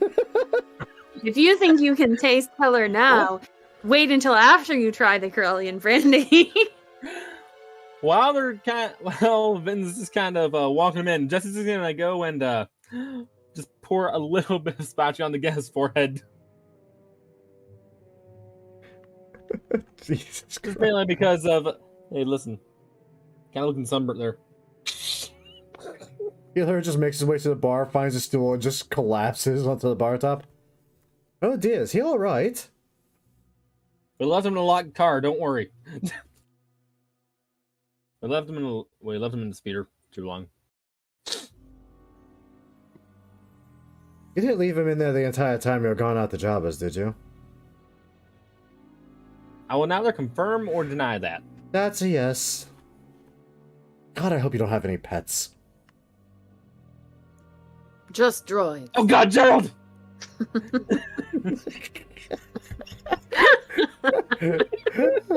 When we we finally get the ship back, we'll open it up and there'll just be the stench of dead dog. You open it up, it's like that scene from Ace Ventura, just they're all dead. God damn.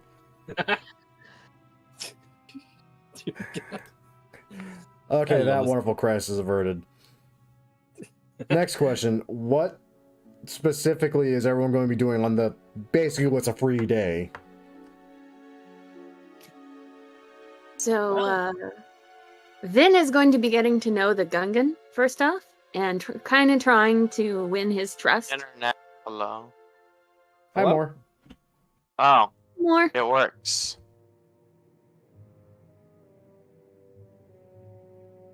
They just rescued the Gungan from dying of heat stroke. Oh, right, because they left him in there. For 3 hours, basically. On a desert planet. With no air conditioning. Lloyd said, and I quote, "I really hope you have no pets."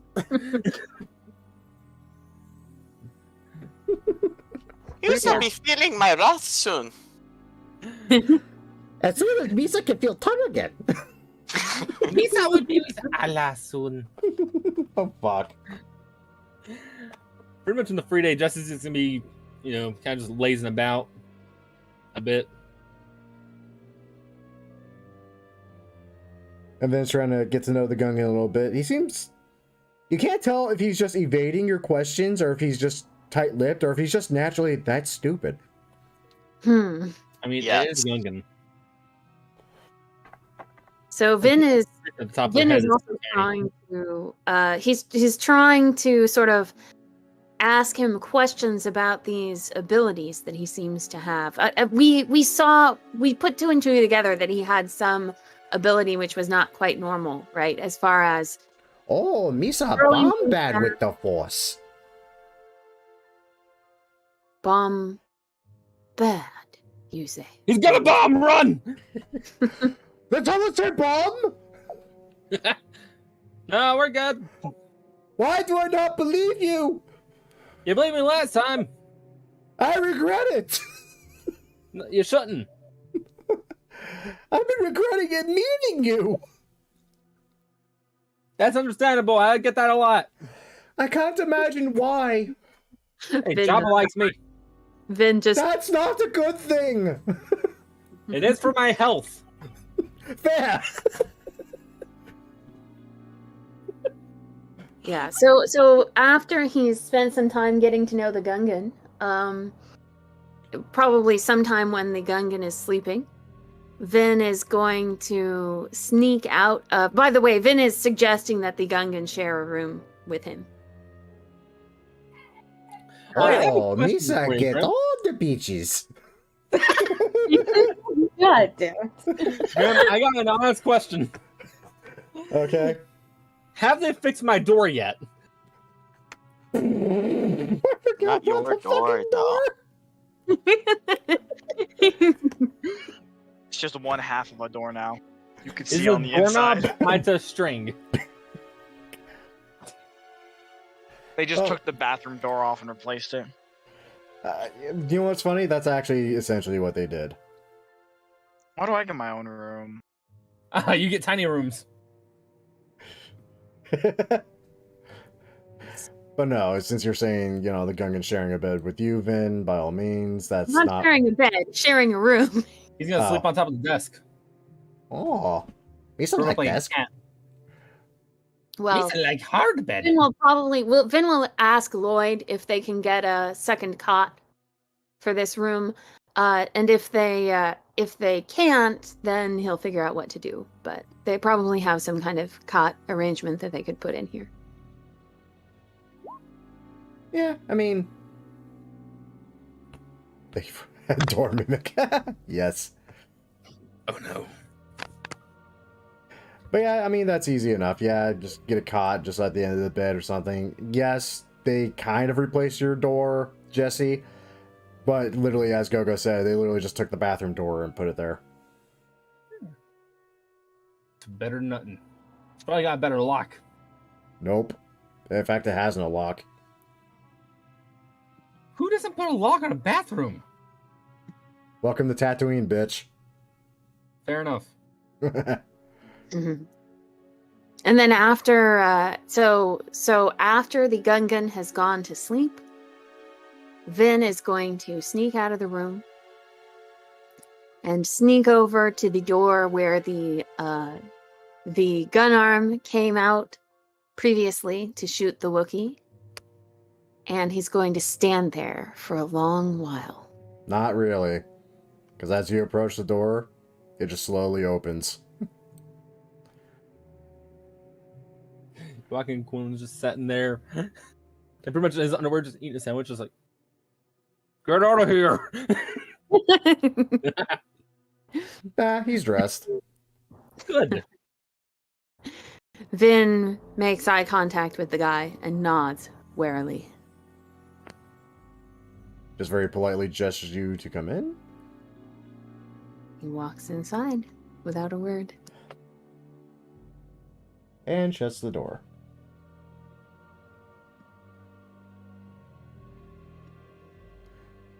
Are there any kinds of chairs or anything? I mean, there's this chair. Is that a chair? Okay. That is a chair. So Vin will sit in the chair and look up at the sand shark.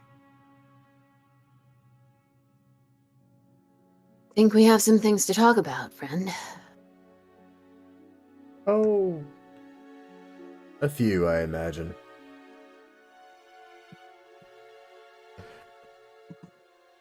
Let me guess. New to the whole thing, aren't you? The whole thing.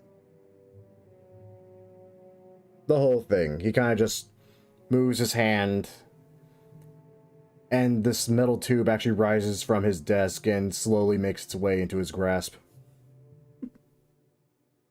He swallows hard.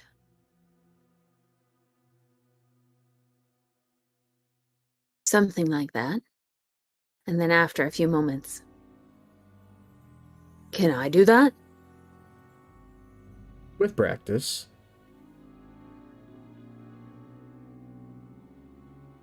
Covers his mouth with his hands. I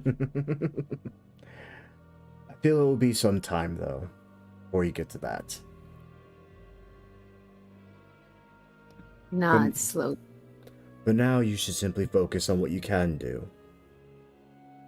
And simply improve upon it. I don't think I can really...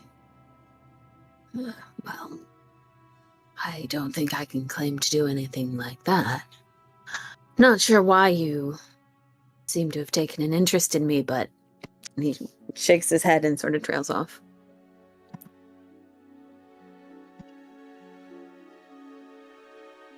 Never felt colder on this planet than the day that man walked in, didn't you? He nods. You know him.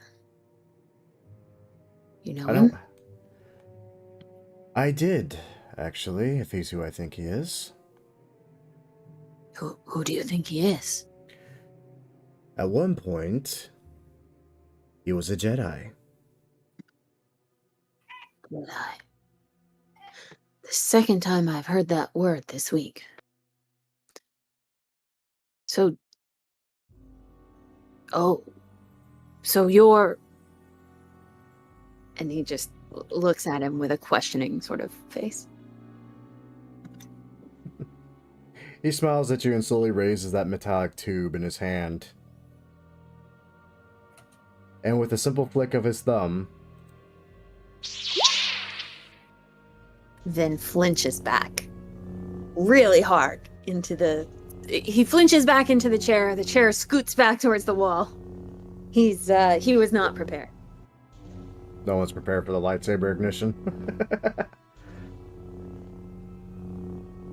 Perhaps I killed the Jedi and took it off him. Nah, Gwyneth With his Paltrow. organs. Nobody can be a Jedi.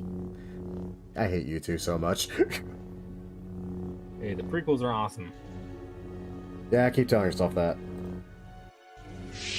Poorly written, but I still love them. Hayden Christensen played Anakin perfectly. Obi-Wan, as best as Ewan McGregor. I won't debate that. Anyway, back to the game. And Liam Neeson's awesome. Yes. With a flick of his thumb, that brilliant green blade just shrinks back down into the hilt of the weapon, and he just sets it on his lap. It's a little dangerous to be calling yourself Jedi these days. That's how you end up with men like the eyeless one suddenly showing up, causing trouble. Would I know about the Order 66 and stuff like that? Would I know that the Empire is actively hunting the Jedi? Roll me a history check. I'll say you're Umbaran, so oddly enough, you're like in the perfect space where I can ask you to do that. 13, okay. Why did that hurt my ear so much? Because it echoed off someone else's thing. Anyway. So, you do remember hearing tales of the Republic. In fact, they visited Umbaran a few times. Your people weren't very kind to them. Because if I remember correctly, Umbaran was either trying to stay neutral through it all and ended up getting thrown into it anyway, or sided with the Separatists. I gotta recheck my lore on that, actually. Screw Prong Krill.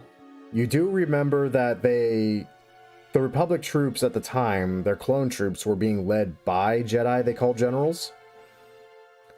But apparently, throughout the entirety of the Republic, they were marked as traitors overnight, and were systematically all but wiped out of the galaxy. Okay. So, yeah, so Umbaran was not terribly friendly to the Republic. Well, it tried to withdraw from the Republic.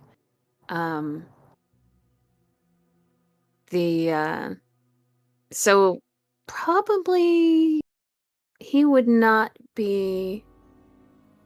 Probably he would be at least sort of interested in the Jedi, or sort of positive about the... certainly interested in knowing more about the Jedi. Anyway, okay. So when the sand shark retracts the lightsaber, Vin sort of leans forward a bit more, and one hand twitches like he's thinking about trying to inspect it, but he doesn't do anything. Instead, he just says, "Is that why they are after that Gungan?" Honestly, after actually having him in the room across from me, I can see why they're having such trouble finding him. Why are they having such trouble finding him? His mind is a mess. That's not surprising. He, seems a little unworldly, let's say. That's putting it very kindly and very mildly. But why are they after him? Is it because he can do things? And because he is still very new to it. Much like you. You and him are the kind of people they're more than happy to take and try to recondition into their own personal little Jedi hunters. Like the eyeless guy. Precisely. Me, they would simply try to kill on the spot, and I hope I would give them a hard time about it. By the way, internally, Vin is still convinced that this guy is, mistaken, that Vin has any kind of powers. I mention that only because this guy might be aware of that. Vin isn't necessarily continuing to say stuff about it, though. He looks over towards the door where the presumably sleeping Gungan is. Yeah, I don't get the feeling that it will go too well for that guy if he keeps wandering around here alone. But, the Empire is sorta... Well, the Empire is the Empire. And they are coming.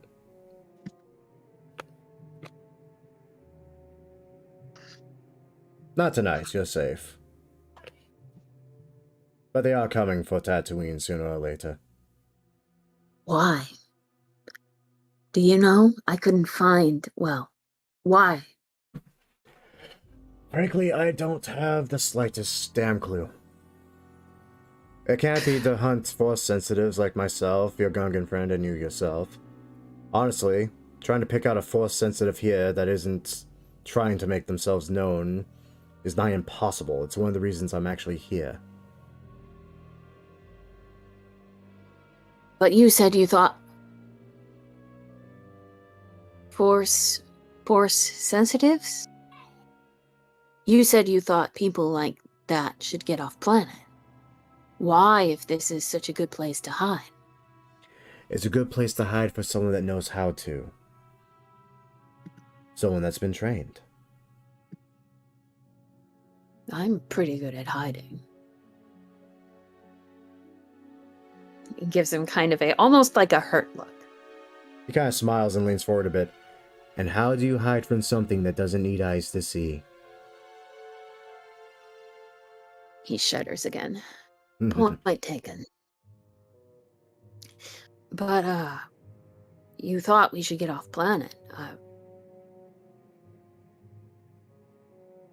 We have a ship. Well, no, I guess we don't exactly have a ship. We have an IOU for a ship. That the idiot is the captain. I feel tremors every time that one even so much as touches a doorknob. It's unsettling. Yeah, he has a bad history with doors. Let's not get into it. But we have a ship. I mean, if we just make one big score, I mean, sky's the limit, right? Assuming the Hutts honor their word. That's a big if, isn't it? I do have something of a proposition. It might help. Sadly, I would say use it more as a backup plan. What's the proposition? How many of us do you think are on Tatooine at the moment? Us? Jedi? Just kind of nods his head at that. Just trying out the unfamiliar word. Maybe, I don't know. I haven't seen anything like this until the last week. Maybe you and the Gungan and the Eyelisk man and 3 more people. I know of 2 others. And I know where one is. Your Twilight friend? Oh no, she's just an insanely good gambler. Really? Other than that, perfectly normal.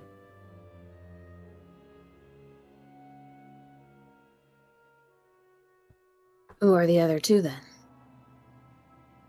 Sadly, I do not know where one is, or even if he actually is here. I just get a glimpse once in a while of him walking the sands. Another old master. Here for a reason, here to stay, not sure why. The other one, however. A young man. Locked in a cell. Of a place you recently touched.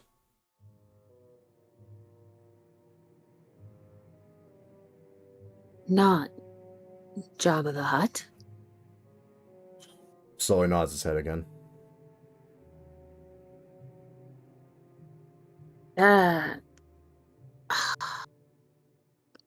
Didn't say it was going to I be don't easy. intend to go back. Oh. I don't Yeah. intend to go back there if I can help it. And I don't think it would contribute to my long life and prosperity, shall we say.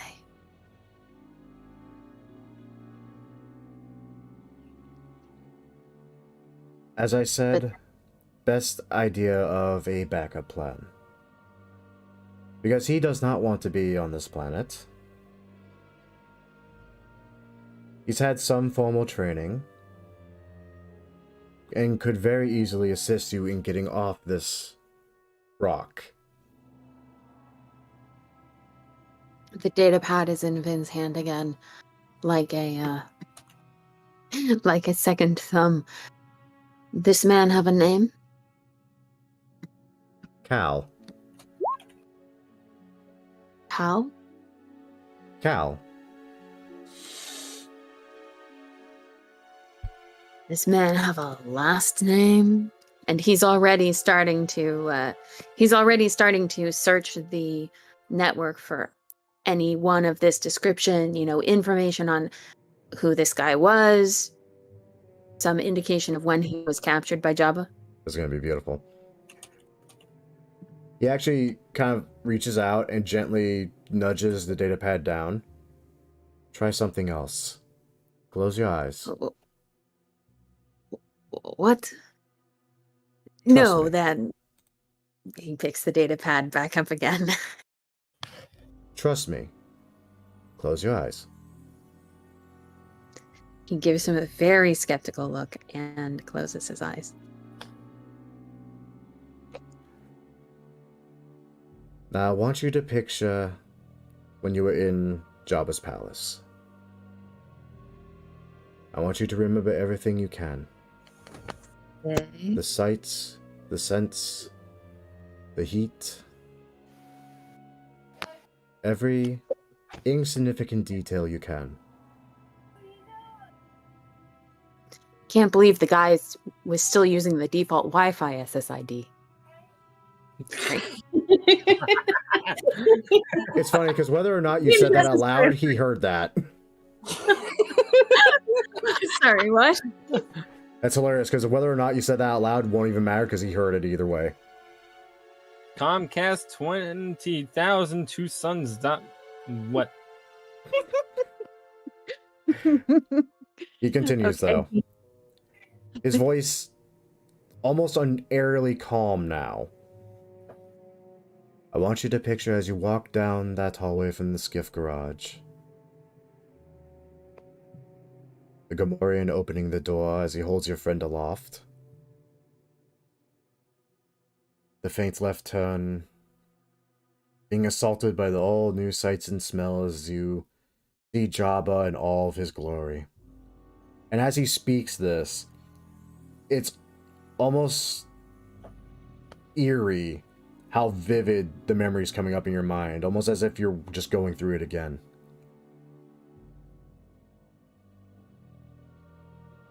And he speaks again. This time, the voice isn't coming from him sitting on the bed. It almost seems like it's coming from all around you. Now, in this moment, I simply want you to have a look around. Now, this is going to be very fucking interesting as I pull this off.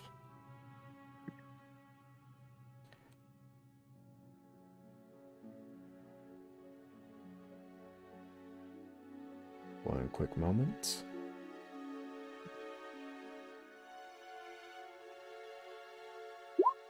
Oh, that was a misclick.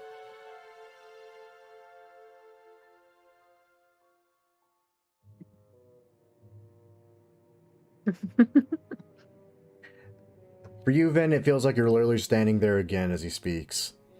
Mm-hmm. And he says again, I just want you to have a look around. At this point, Vin, I want you to roll me a wisdom saving throw. Okay.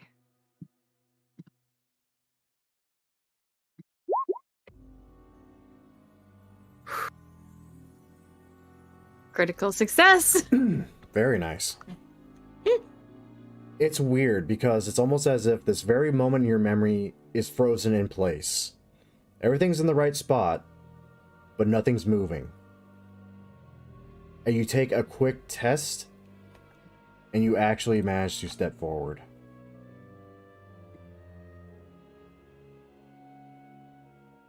Vin looks around, turns around, takes in the whole chamber, and then, almost as though he's in a dream, walks around the platform,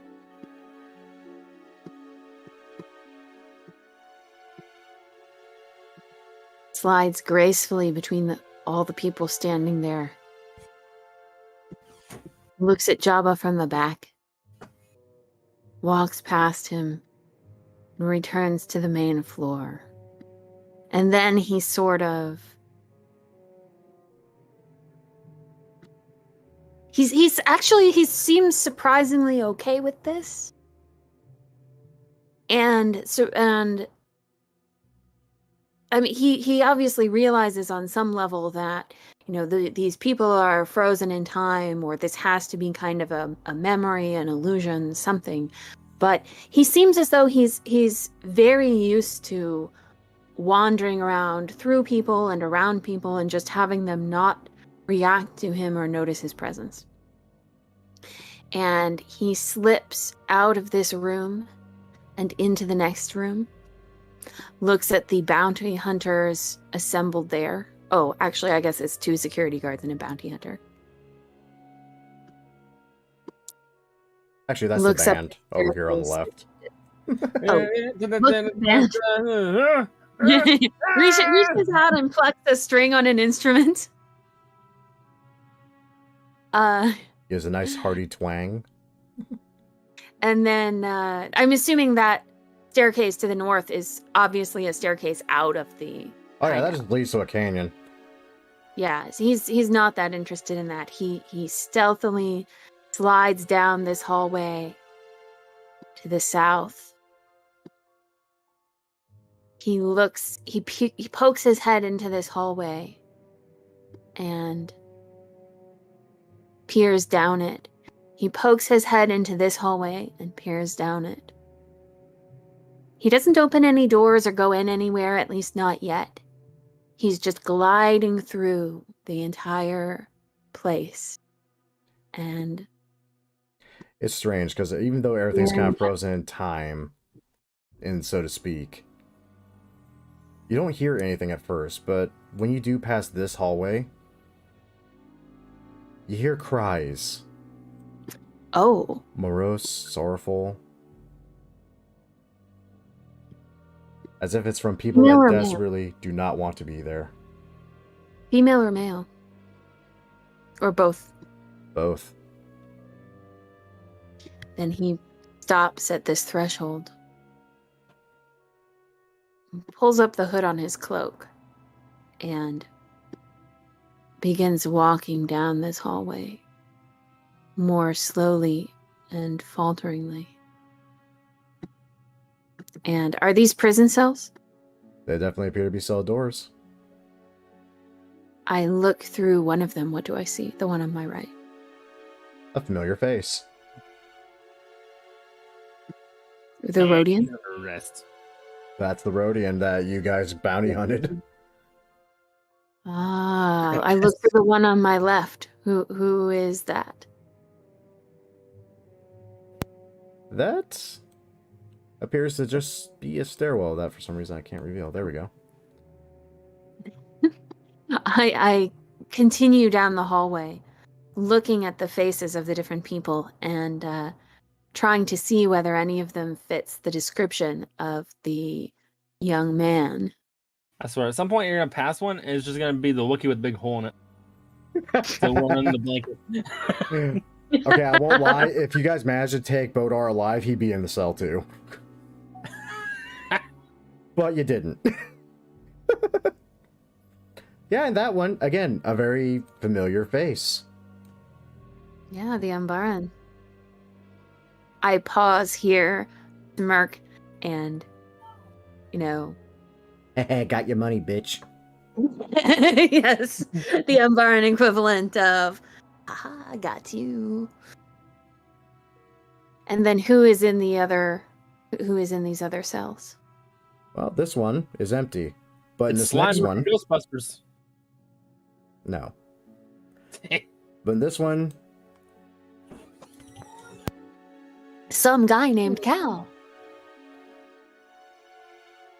and the strangest thing in this very moment happens. Nothing else has reacted to you. Nothing else has moved. But this young red-headed man, as he sits there, his head kind of buried in his knees and his arms kind of crossed over them, he slowly looks up and meets your eyes. In that brief moment,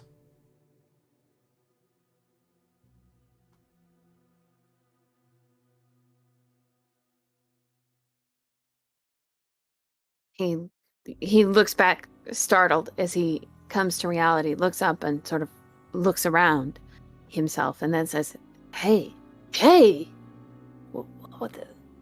What did you do? What?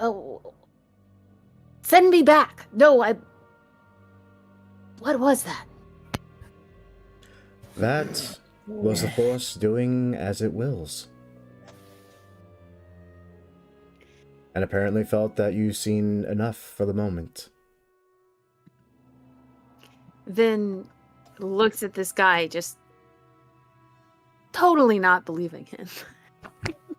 Can I tell that this guy is being straight with me?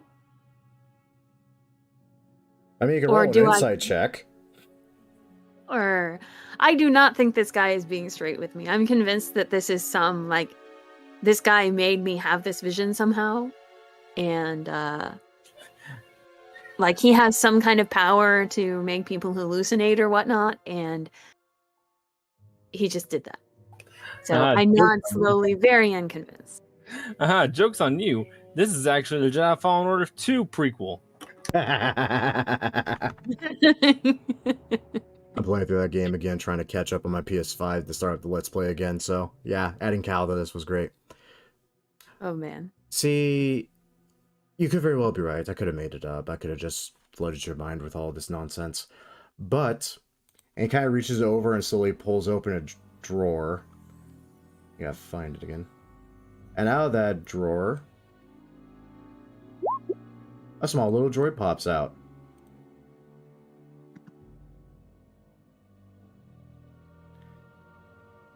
And it's fucking adorable. I don't care what anyone says. What kind of droid? It's an interesting little droid. It's just... It's not exactly a maker model you're familiar with. It's small, has two little legs it kind of crawls up on things with. In fact, the moment it's let out of the drawer, it actually kind of hops up on the desk. Hello there, buddy. And he reaches out a hand towards it to kind of gauge its reaction. Kind of eyeballs you up and down for a moment before slowly hopping a little bit closer and actually nuzzling its head into your palm. It pats the head. So what's this guy's story? That will be Cal's droid, BD1. Cal's droid.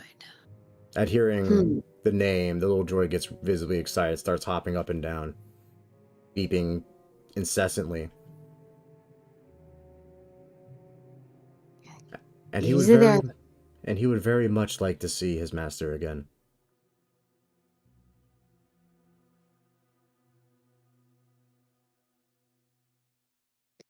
Easy there, BD. You, what's this droid for?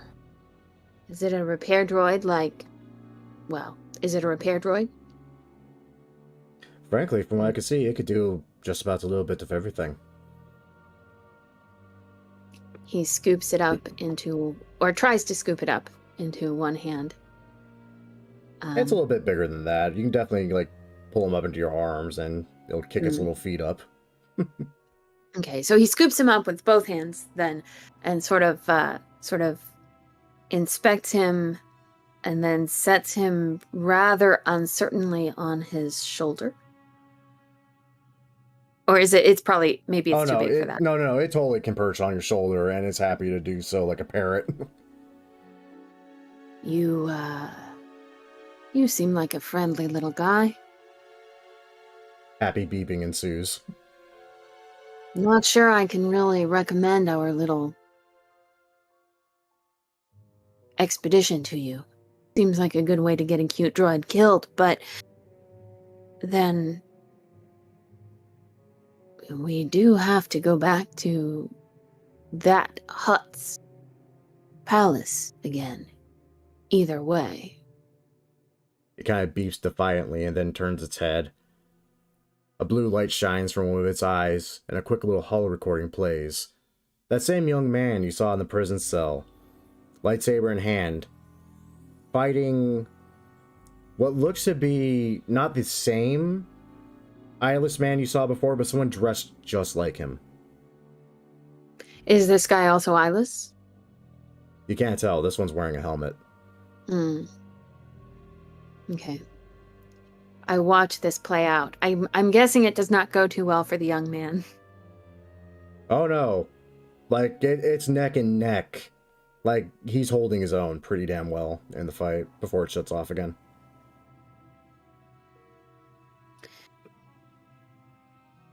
Yeah, we don't like those guys much either. Kind of pats the droid on the top. So you think we can get this guy away from an angry Hutt, an army of bounty hunters? You, as an entire group, I'd say unlikely. You, on your own, however, while the rest of your party happens to be discussing terms with the Hutt, I feel more confident in. He nods slowly.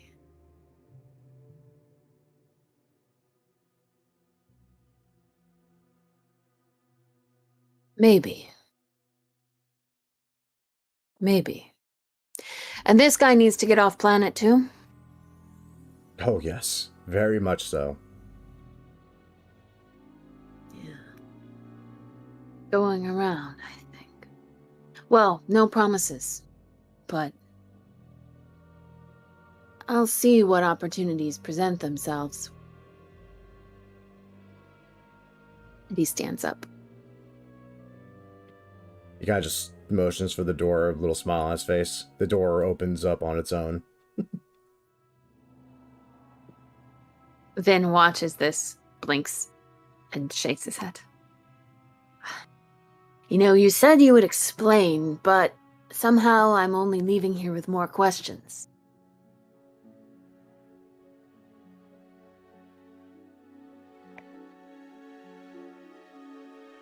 Because questions are what you need now more than answers.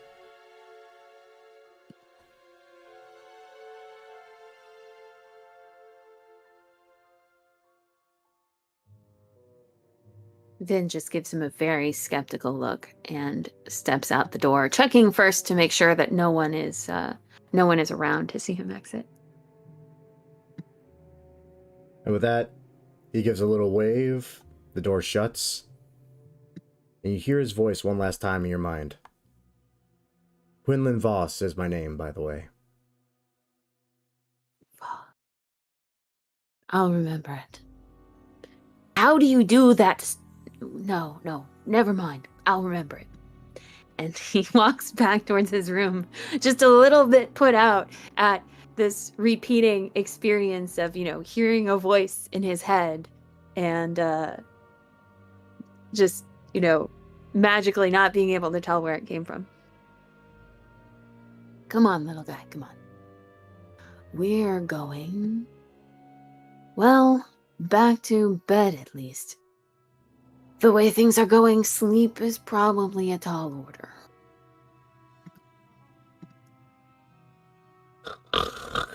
Misa, get all the bitches. Then grits his teeth and sits down on the edge of the bed to think. And that's where we're ending the session. I won't lie, I was half expecting just for Vin to open the door. Just Misa have been waiting for you. I thought about it, but nah, I don't like. Just surrounded by candles. Honestly, I had planned for Dark Jar Jar to be asleep or just unavailable most of this, which thankfully kind of just took care of itself in the end. Yeah, after we give him a heat stroke.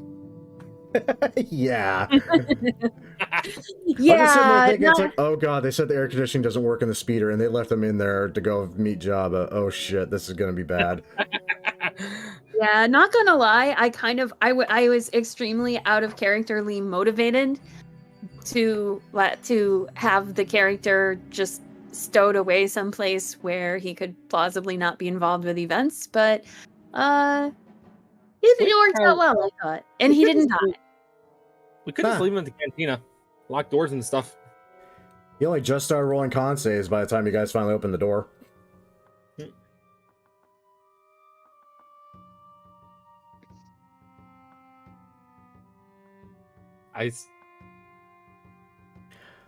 And with that, that's the end of the session.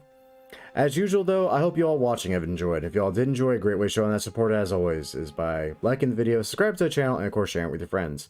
And, God willing, check it back next week, where we might have a 5th session waiting for you. That all said, once again, thank you all for watching. And as usual, cheers to those that love us, the losers that lost us, and as always, the lucky sons of bitches that get to meet us. And we will catch you all in the next video.